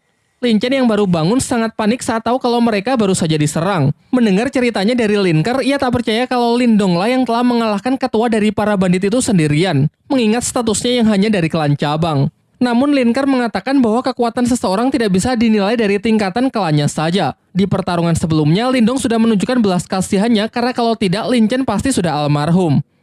Keesokan harinya, mereka telah sampai di depan makam kuno. Namun mereka tak bisa langsung masuk karena di luar masih ada segel yang sangat kuat. Linkar lalu mengajak mereka ke kamp perkumpulan para perwakilan dari berbagai klan besar yang berpartisipasi dan ikut bersaing dalam rangka mencari harta karun di makam kuno. Seperti yang sudah dijelaskan sebelumnya, diperlukan 4 kekuatan spiritual tingkat tinggi untuk bisa membuka segel di jalur masuk makam kuno. Untuk itulah dibutuhkan pemimpin dari setiap perwakilan klan yang salah satunya adalah Lin Langtian. Dan setelah menunggu cukup lama, akhirnya tibalah Lin Langtian dengan menunggangi burung phoenix-nya. Tak lama setelah itu nampak kilatan petir yang ternyata adalah perwakilan dari klan Wang yang bernama Wang Yan. Dilanjutkan dengan hadirnya perwakilan dari klan Qin yang bernama Qin Shi. Terakhir datang seorang gadis bunga teratai bernama Hingsu yang menjadi satu-satunya perwakilan yang datang sendirian. Lindong yang merasakan aura hebat dari keempat orang di hadapannya benar-benar terkesan dan merasa kalau dirinya masih belum ada apa-apanya. Setelah semuanya berkumpul, mereka berempat pun secara bergantian menyerang segel penghalang makam kuno tersebut dan berhasil menghancurkannya. Sesaat setelah jalan menuju makam kuno terbuka, tanpa membuang-buang waktu, mereka pun segera bergegas masuk untuk berlomba-lomba menemukan harta karun di sana. Sesampainya di dalam, di sana terdapat banyak jalur yang bisa dilalui. Lindong pun memilih jalur yang berbeda dari rombongan Linkar karena mengikuti saran dan arahan dari Martha.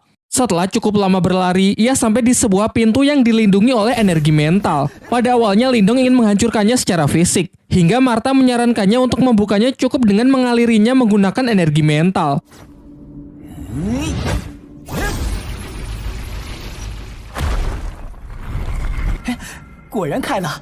Setelah pintu terbuka, Lindong sangat terkejut melihat di dalam sana terdapat sebuah kolam yang dipenuhi oleh pil spiritual yang bernilai sangat mahal. Tanpa membuang waktu, ia pun segera mengeluarkan kantong ajaibnya untuk mengambil semua pil tersebut karena jika nanti dijual, ia pasti bisa mendapatkan banyak cuan. Sementara itu, Martha juga berhasil menemukan ruangan yang dipenuhi oleh roh iblis yang telah tersegel dan ia pun segera melahapnya satu persatu guna dapat memulihkan kekuatannya. Si Oyan pun juga tak mau ketinggalan sehingga mereka pun terlihat saling berebutan. Di saat asik-asiknya panen mutiara roh iblis, tiba-tiba dari balik pintu terdengar suara beberapa orang dari klan Wang yang ingin menerobos masuk. Martha yang masih belum puas dan ingin memakan roh iblis lebih banyak lagi, menyuruh Lindong menahan pintu tersebut menggunakan energi mentalnya untuk beberapa saat. Sampai ketika ia sudah cukup kenyang, Martha membuka pintu di belakangnya dan mengajak Lindong untuk segera pergi. Di tempat lain, Linkar dan rombongannya berhasil masuk ke aula makam kuno di mana terdapat banyak senjata spiritual kuno yang tersegel di atas sana. Namun ia terlambat karena Wang Pan beserta rekan-rekannya sudah lebih dulu sampai dan kini sedang berusaha keras menghancurkan segel tersebut. Karena segala upayanya sia-sia, akhirnya mereka pun sepakat untuk bekerja sama demi menghancurkan segel itu dan membagi senjata kuno di dalamnya setelah segelnya berhasil dihancurkan. Tetapi di dalam hati mereka masing-masing tetap memiliki niat licik untuk memonopoli semua senjata tersebut karena kedua klan ini dari awal memang sudah tidak saling percaya. Tak lama setelah itu, Lindong juga datang menyusul dan segera membantu klannya. Diperdengarkan dari dalam dirinya, Martha menyarankan agar Lindong mengambil senjata tombak di sebelah kiri. Lindong pun menurutinya karena percaya Martha memiliki mata yang sangat tajam terkait kekuatan spiritual. Singkat cerita, segel itu pun hancur dan senjata-senjata kuno di dalamnya melesat tak beraturan. Semua orang pun berpencar untuk menangkap senjata yang diinginkan. Sementara Lindong mengikuti instruksi dari Martha untuk bergegas mengambil tombak yang ia pilih. Di saat ia tengah berusaha keras, Wang Pan mengganggunya karena ternyata ia juga menginginkan senjata kuno sama seperti Lindong, sehingga pertarungan pun tak terhindarkan.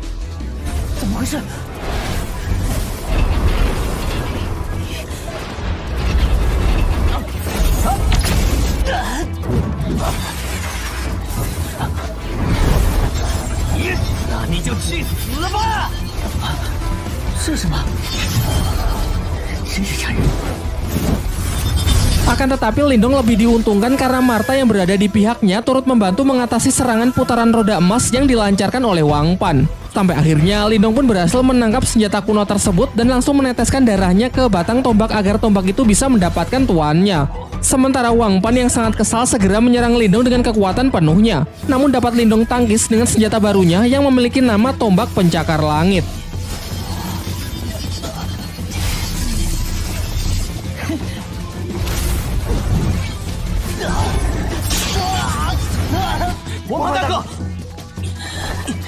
Setelah kerusuhan itu, sebenarnya Wang Pan ingin melanjutkan pertarungan mereka atas nama klan masing-masing.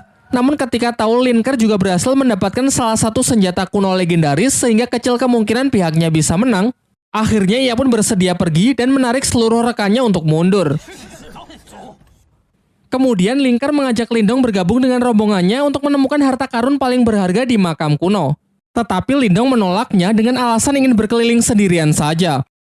Singkatnya, setelah cukup lama berjalan, Lindong malah tersesat di dalam sebuah labirin. Ketika mereka sedang berusaha keras mencari jalan keluar, tiba-tiba saja dinding labirin itu bergerak saling merapat sehingga Lindong pun harus bergegas lari agar tidak terhimpit. Ketika sedang menghadapi jalan buntu, Martha yang curiga kalau ini cuma ilusi menyarankan agar Lindong tetap berlari lurus. Dan benar saja, setelah melewati dinding di depannya, ia tiba di sebuah tempat rahasia di dalam makam kuno tersebut.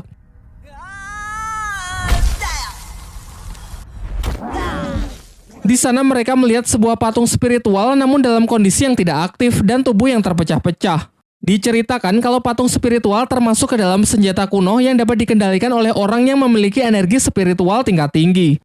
Karena dinilai tidak berbahaya, Lindong pun mengabaikan patung tersebut dan lebih fokus pada benda bercahaya di depannya. Ternyata benda bercahaya itu adalah obat yang Lindong cari selama ini, yakni air liur naga iblis. Akan tetapi harus ekstra hati-hati saat mengambilnya, karena benda itu berada di tengah kolam air es yang dapat membekukan apa saja dalam sekejap. Untuk itulah Martha menyuruh Lindong untuk mengambilnya dengan teknik kekuatan mentalnya saja. Tetapi saat sedang mencoba berkonsentrasi, secara mengejutkan patung spiritual tadi aktif dan langsung menyerang Lindong. Berbagai macam serangan pun Lindong lepaskan, termasuk menggunakan tombak pencakar langit, namun tak ada satupun yang bisa menembus kulit baja dari patung tersebut.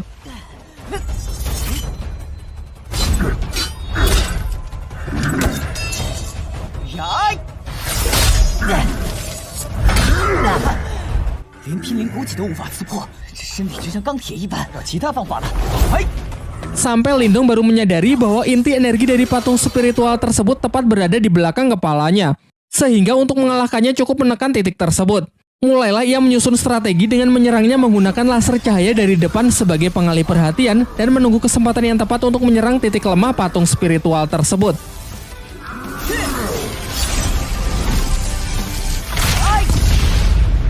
Setelah berhasil melumpuhkan si patung spiritual, Lindong kembali berkonsentrasi dan berhasil mendapatkan air liur iblis naga yang bisa ia gunakan untuk mengobati Ching Tan. Saat akan pergi karena sudah berhasil mendapatkan apa yang ia cari, tiba-tiba patung spiritual yang jauh lebih kuat jatuh tepat di belakangnya. Namun Martha sudah memastikan kalau patung yang satu ini benar-benar dalam kondisi yang sedang tidak aktif karena energi di dalamnya sudah habis. Ia kemudian menyuruh Lindong untuk mengalirinya dengan energi spiritual miliknya agar patung ini bisa menjadi miliknya dan nanti dapat ia manfaatkan dalam berlatih. Merasa misinya telah terselesaikan, Lindong pun ingin segera pergi keluar dari makam kuno namun malah tersesat di hamparan lava panas akibat mengikuti arahan dari Martha yang sok-sokan tahu jalan. Karena sudah terlanjur sampai sejauh ini, mereka pun berniat pergi ke seberang lautan lava untuk melihat kuil dari si pemilik makam kuno. Ia kemudian menyuruh si Oyen untuk menunggunya di daratan karena menyeberangi tempat ini menurutnya akan sangat berbahaya. Dan benar saja, di saat sedang menyusuri lautan lava, dari dalam lava muncul sesosok ular api raksasa yang langsung menyerang mereka.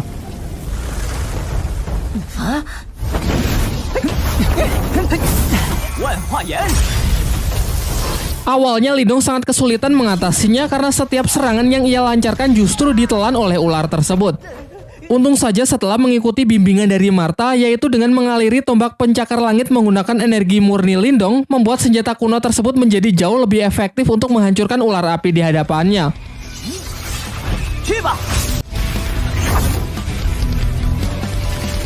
Sayangnya setelah satu ular dapat ia hancurkan, muncul lagi ular lain yang seakan tak pernah ada habisnya. Terhitung sudah 9 kali ia mengalahkan si ular api yang membuat tenaganya kini semakin terkuras. Sampai akhirnya di ular api yang ke-10, Lindong mulai berpikir bahwa kemungkinan lautan lava ini hanyalah sebuah ilusi sama seperti labirin sebelumnya. Ia pun kemudian memberanikan diri untuk terjun ke dalam lava meskipun sangat beresiko karena jika dugaannya salah dan lava ini benar-benar nyata, maka tubuhnya akan langsung hancur tak bersisa. Pertaruhan nyawa itu pun akhirnya dimenangkan oleh Lindong karena lautan lava ini ternyata benar-benar hanya ilusi untuk merahasiakan keberadaan kuil si pemilik makam kuno di bawah sana. Ketika ia menengok ke atas, terlihat Ling Langtian beserta 2 ketua klan lainnya masih terjebak di dalam ilusi lautan lava dan berhadapan dengan ular api raksasa. Singkat cerita, Lindong bersama Martha masuk ke dalam kuil tersebut dan menemukan benda paling berharga di makam kuno, yaitu jantung nirwana.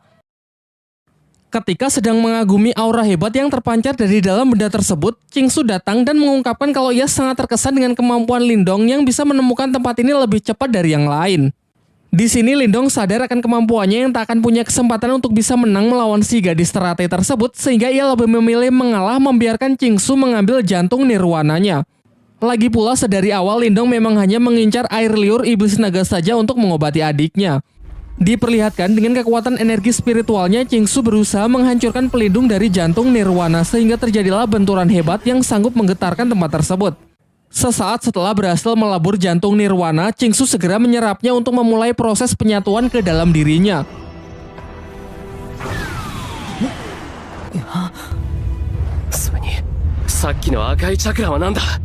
Sementara itu, Lindong yang masih melihat-lihat seisi ruangan secara tak sengaja menemukan peti mati dari si pemilik makam kuno dan ia pun menyampaikan rasa terima kasihnya di hadapan peti mati tersebut. Namun beberapa saat setelahnya ia baru sadar kalau di atasnya ada patung seorang wanita. Sedangkan di bawahnya terdapat sebuah catatan yang mengatakan barang siapa yang selalu terobsesi dengan kekuatan nirwana tanpa memahami arti dari cinta, maka niscaya api neraka akan membakar seluruh tubuhnya. Dan benar saja, di tengah proses penyerapannya, tiba-tiba tubuh Qingsu terbakar yang menandakan kalau catatan dalam peti mati tersebut adalah sebuah peringatan. Terlihat Qingsu yang berusaha menekan energi panas tersebut namun sia-sia karena ia tak cukup kuat dan secara perlahan dirinya justru ditelan oleh kekuatan dari jantung nirwana tersebut.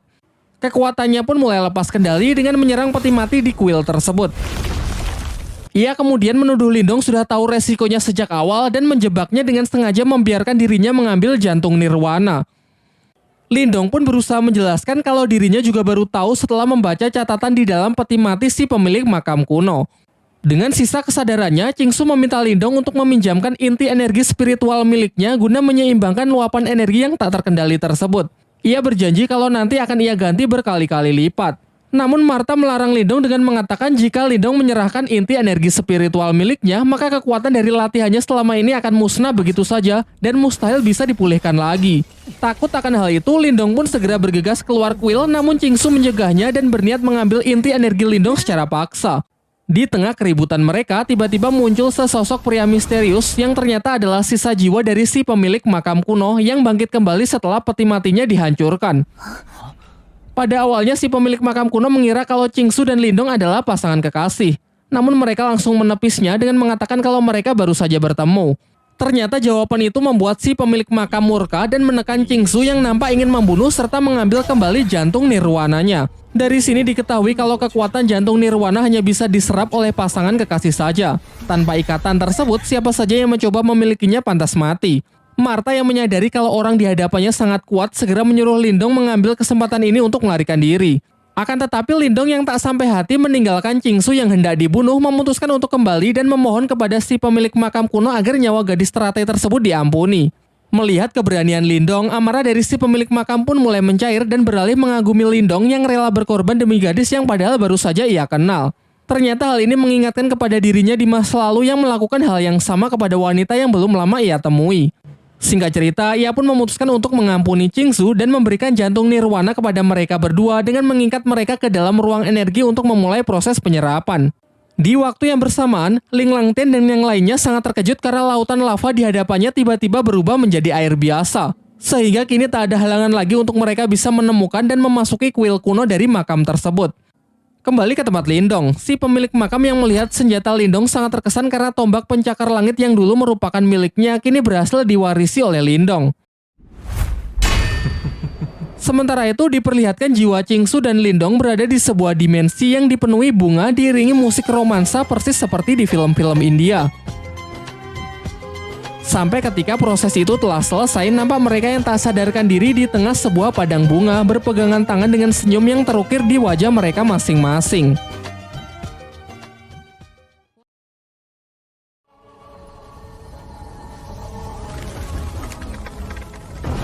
Setelah proses selesai, Lindong segera keluar dari kepulan asap dan berlari meninggalkan kuil. Dari arah belakang, Qingsu yang sangat marah menyerangnya dan mengatakan kalau Lindong harus mati karena telah berani menodainya. Meskipun Lindong sudah berusaha menjelaskan kalau tadi ia hanya ingin menolong saja.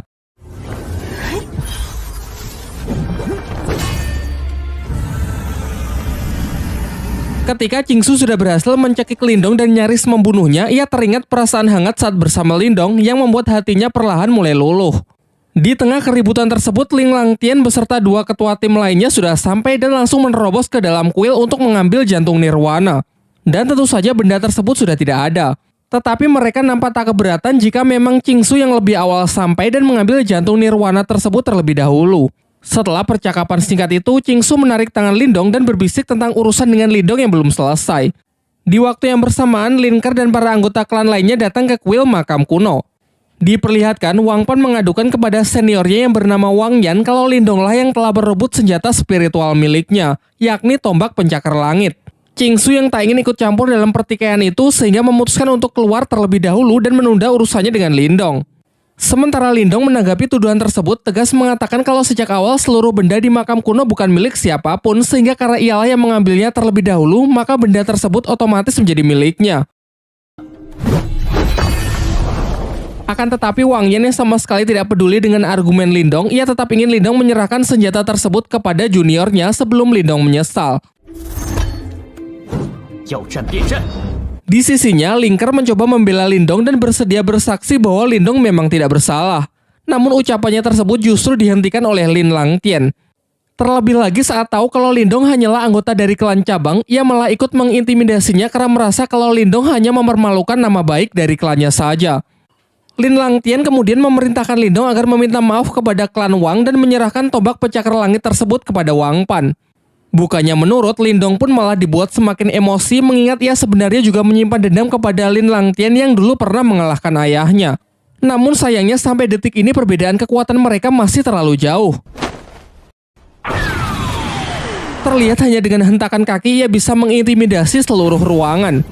Dilanjutkan dengan serangan bola api tingkat tinggi yang benar-benar mampu menekan Lindong. Walaupun ia sudah bertahan menggunakan senjata spiritualnya. Diperdengarkan dari dalam dirinya, Martha mengatakan jika Lindong mengerahkan seluruh kekuatannya sekarang, maka persentase ia menang hanyalah 20%.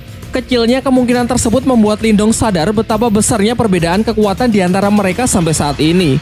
Sementara itu dengan sombongnya, Ling Langtian mengatakan bahwa ia akan memberikan Lindong satu kesempatan lagi, yaitu jika Lindong bisa lolos dari tekanan kekuatan spiritual yang ia buat dan berhasil keluar dari kuil, maka masalah ini akan dinyatakan selesai. Masih mencoba membantu Lindong, namun kali ini Ling Ke menyarankan agar Lindong menyerah saja karena tak mungkin ia bisa menahan tekanan spiritual dari Ling Langtian. Namun Lindong mengabaikan peringatan Ling Ke dan masih percaya diri untuk menerima tantangan tersebut. Mulailah ia merapatkan energinya dan perlahan berjalan keluar aula. Lin Langtian pun juga tak mau kalah dengan memperkuat tekanan yang ia berikan. Nampaknya tekanan kekuatan mental ini memang jauh lebih kuat dari apa yang pernah ia rasakan saat berada di dalam pertarungan menara. Tetapi meskipun tubuhnya kini sudah dipenuhi dengan luka, sedikit pun Lindong tetap tidak berhenti bergerak. Melihat usaha bocah di depannya yang sangat keras, Ling Langtian tak lantas menunjukkan belas kasihannya. Ia justru kembali meningkatkan cengkeraman tekanan energi mentalnya yang terlihat seperti tangan Susanoo.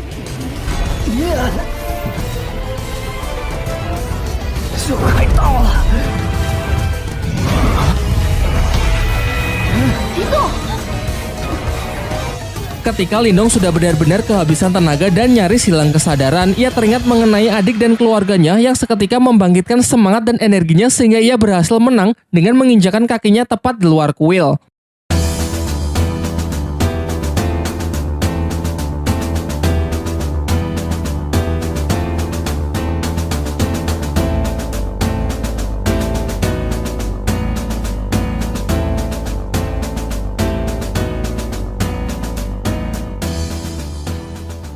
Sebelum pergi, ia mengatakan bahwa kejadian hari ini pasti nanti akan ia balas 100 kali lipat. Sementara di dalam kuil, semuanya dibuat sangat terkejut melihat Lindong yang mampu lolos dari cengkeraman kekuatan mental tingkat tinggi dari Ling Langtian. Singkat cerita, setelah keluar dari makam kuno, Lindong bermeditasi dalam waktu yang cukup lama untuk memulihkan dirinya. Diperlihatkan, emosi Lindong yang meluap-luap ingin segera membalas perbuatan dari Ling Langtian dalam waktu 2 tahun dari sekarang.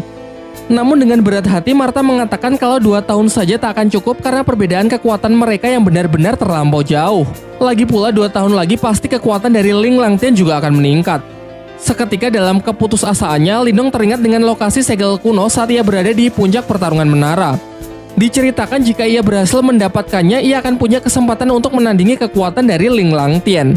Martha lalu menceritakan bahwa di masa lalu terdapat seorang pria yang menguasai 8 segel kuno dan memperoleh kekuatan yang sangat luar biasa kuat. Kekuatannya tersebut ia gunakan untuk menghentikan chaos pada masanya. Namun setelah kejadian itu, secara misterius pria tersebut menghilang dan ke-8 segel terpencar ke seluruh penjuru benua. Di saat mereka tengah mengobrol, tiba-tiba terlihat sebuah meteor jatuh tepat ke arah mereka.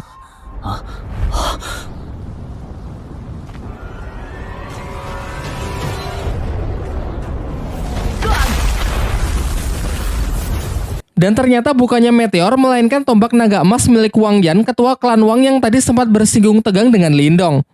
Di sini Wang Yan menyatakan ingin balas dendam dengan membunuh Lindong karena ia masih tak terima kalau orang yang telah mempermalukan dirinya di hadapan semua orang bebas begitu saja. Sementara itu, Lindong yang berpikir kalau Wang Yan ini tak lebih kuat dari Ling Langtian sehingga ia berniat untuk meladeninya. Namun sebelum pertarungan dimulai, Lindong memberikan obat Qingtan kepada Xiaoyan lalu menyuruhnya untuk segera pergi terlebih dahulu. Pertarungan pun dibuka dengan tinju kekuatan mental dari Wang Yan dan berhasil ditangkis cukup mudah oleh Lindong. Giliran Lindong yang melancarkan serangannya, yakni laser cahaya. Namun serangannya tersebut tak mampu membuat Wang Yan bergerak satu jari pun. Dilanjutkan oleh Wang Yan dengan serangan balasan super kuat yang ia sebut telapak tangan iblis. Lindong pun bergerak cepat dengan mencoba menahannya menggunakan tombak pencakar langit. Dari sini ia baru sadar bahwa pemilik makam kuno telah menanamkan beberapa teknik rahasia sehingga kini tombaknya menjadi jauh lebih kuat. Akibatnya serangan Wang Yan pun dapat ia pukul mundur, dilanjutkan dengan hantaman keras dari teknik mental transformasi berwujud seekor ikan biru.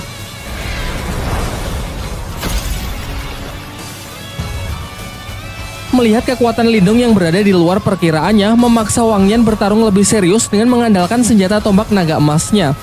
Dan benar saja, dalam sekejap Wang Yan juga mampu melepaskan teknik transformasi kekuatan mentalnya yang berwujud naga emas raksasa.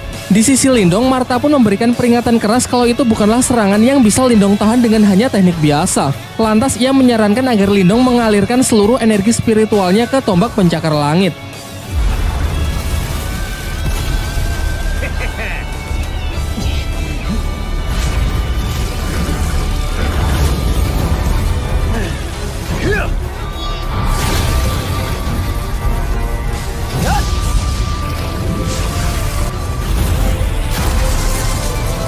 Bentrokan kekuatan dahsyat tersebut melemparkan Lindong menghantam keras batu jauh di belakangnya. Sama halnya dengan Wang Yan yang juga jatuh syok menyaksikan bocah di hadapannya mampu mengimbangi serangan pamungkasnya. Ia makin kesal dong, dilancarkanlah serangan jarak dekat untuk segera menghabisi Lindong.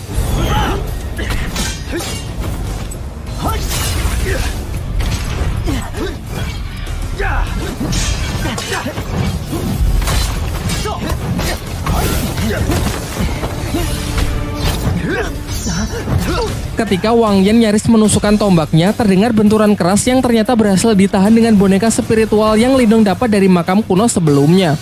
Dengan mengikuti arahan dari Martha, Lindong pun segera mengaliri boneka tersebut dengan energinya agar bisa ia kendalikan untuk menghadapi Wang Yan.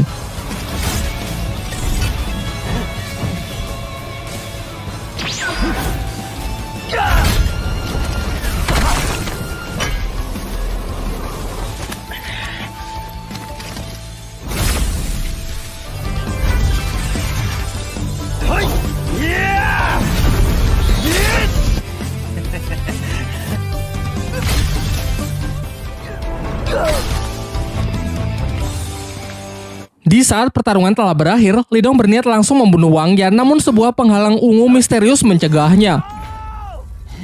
Ternyata penghalang tersebut milik seorang pria parubaya yang bernama Shen Long yang merupakan guru sekaligus pengawal dari Wang Yan. Shen Long pun menjalankan perintah dari Wang Yan untuk segera merapalkan sebuah teknik super kuat yang bahkan tak sanggup ditahan oleh boneka spiritualnya. Inilah definisi kukira Baiwan ternyata bawa kawan, membuat Lindong terpaksa mundur karena tenaganya telah banyak terkuras dalam duelnya melawan Wang Yan.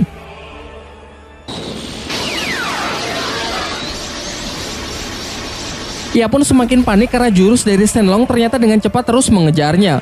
Martha pun juga berusaha bertindak dengan menyuruh Lindong mengaliri segala rubah di tangannya agar ia bisa membantu melenyapkan serangan yang mengejarnya tersebut.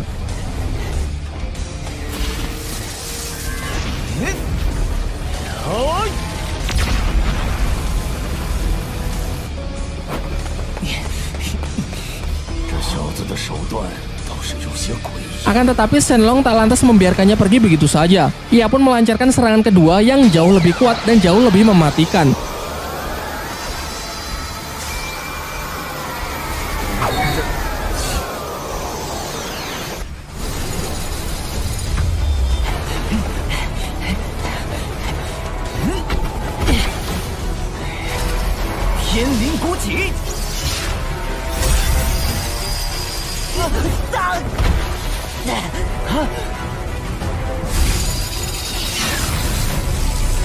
Di detik-detik sebelum serangan itu melenyapkan Lindong, Qingsu si gadis teratai datang dan berhasil menyelamatkan Lindong.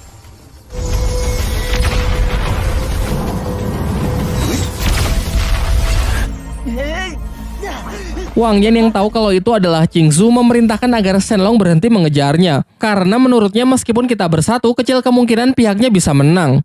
Singkat cerita, dibawalah Lindong ke sebuah tebing di mana terdapat sebuah pohon sakura besar yang sedang berguguran. Qingsu kemudian menyuruh Lindong agar melupakan semua kejadian di makam kuno dan melarangnya untuk menceritakannya kepada orang lain. Lindong yang merasa sangat kesal berkata apakah ini karena dirinya yang masih belum cukup kuat untuk bisa disandingkan dengan dirinya. Dan pahitnya Qingsu mengiyakan hal tersebut, karena memang level mereka yang terpaut terlalu jauh. Terlebih lagi karena klannya dengan klan Lin juga tak memiliki hubungan yang cukup baik. Namun dari semua kenyataan pahit itu, Qingsu memberinya harapan dengan mengatakan akan menunggu Lindong menjadi lebih kuat. Setidaknya sampai Lindong bisa memenuhi kualifikasi untuk mengikuti sebuah pertandingan yang disebut Konferensi 100 Dinasti. Mendengar hal itu membuat Lindong merasa cukup lega, lalu berjanji bahwa ia tak hanya akan memenuhi kualifikasi, melainkan memenangkan pertandingan tersebut.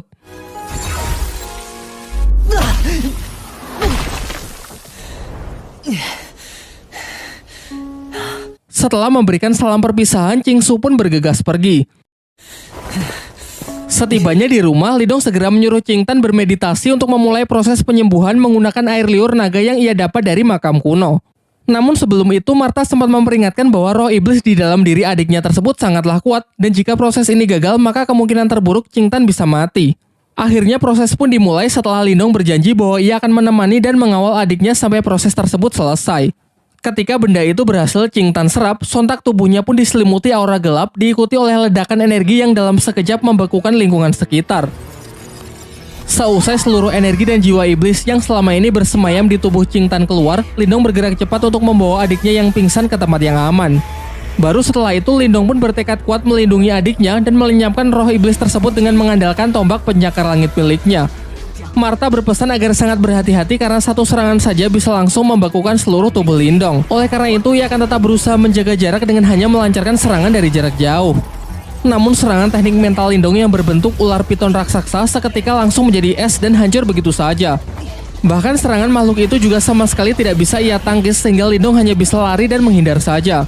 Sampai ketika sudah terdesak, ia baru sadar bahwa teknik laser cahaya miliknya adalah tipe api, sehingga bisa dikatakan tekniknya tersebut akan sangat efektif untuk digunakan melawan iblis es tersebut. Ia pun memodifikasi tekniknya menjadi tinju api dan benar saja serangan tersebut memang benar-benar bisa mengcounter serangan es dari sang roh iblis. Di akhir pertarungan, Lindong yang telah berhasil menyegel roh iblis itu menggunakan belenggu api, menyuruh Qingtan untuk segera menyerap energi spiritualnya kembali dan memfilter menggunakan obat yang telah ia makan agar kekuatan spiritualnya bisa ia kendalikan. Singkat cerita, proses berjalan lancar dan kini Qingtan telah bisa mengendalikan kekuatannya yang dikatakan sudah hampir setara dengan Lindong. Qingtanmu sangat senang karena sekarang tak lagi hanya menjadi beban, ingin ikut serta pergi berkelana bersama Lindong. Namun Lindong mengatakan bahwa ia akan lebih tenang jika Qingtan tetap tinggal untuk menjaga klannya selagi ia tak berada di rumah. Keesokan harinya bersama Martha dan Xiaoyan, Lindong pun berangkat untuk mencari segel spiritual leluhur demi lebih mengupgrade kekuatannya. Dan tamat.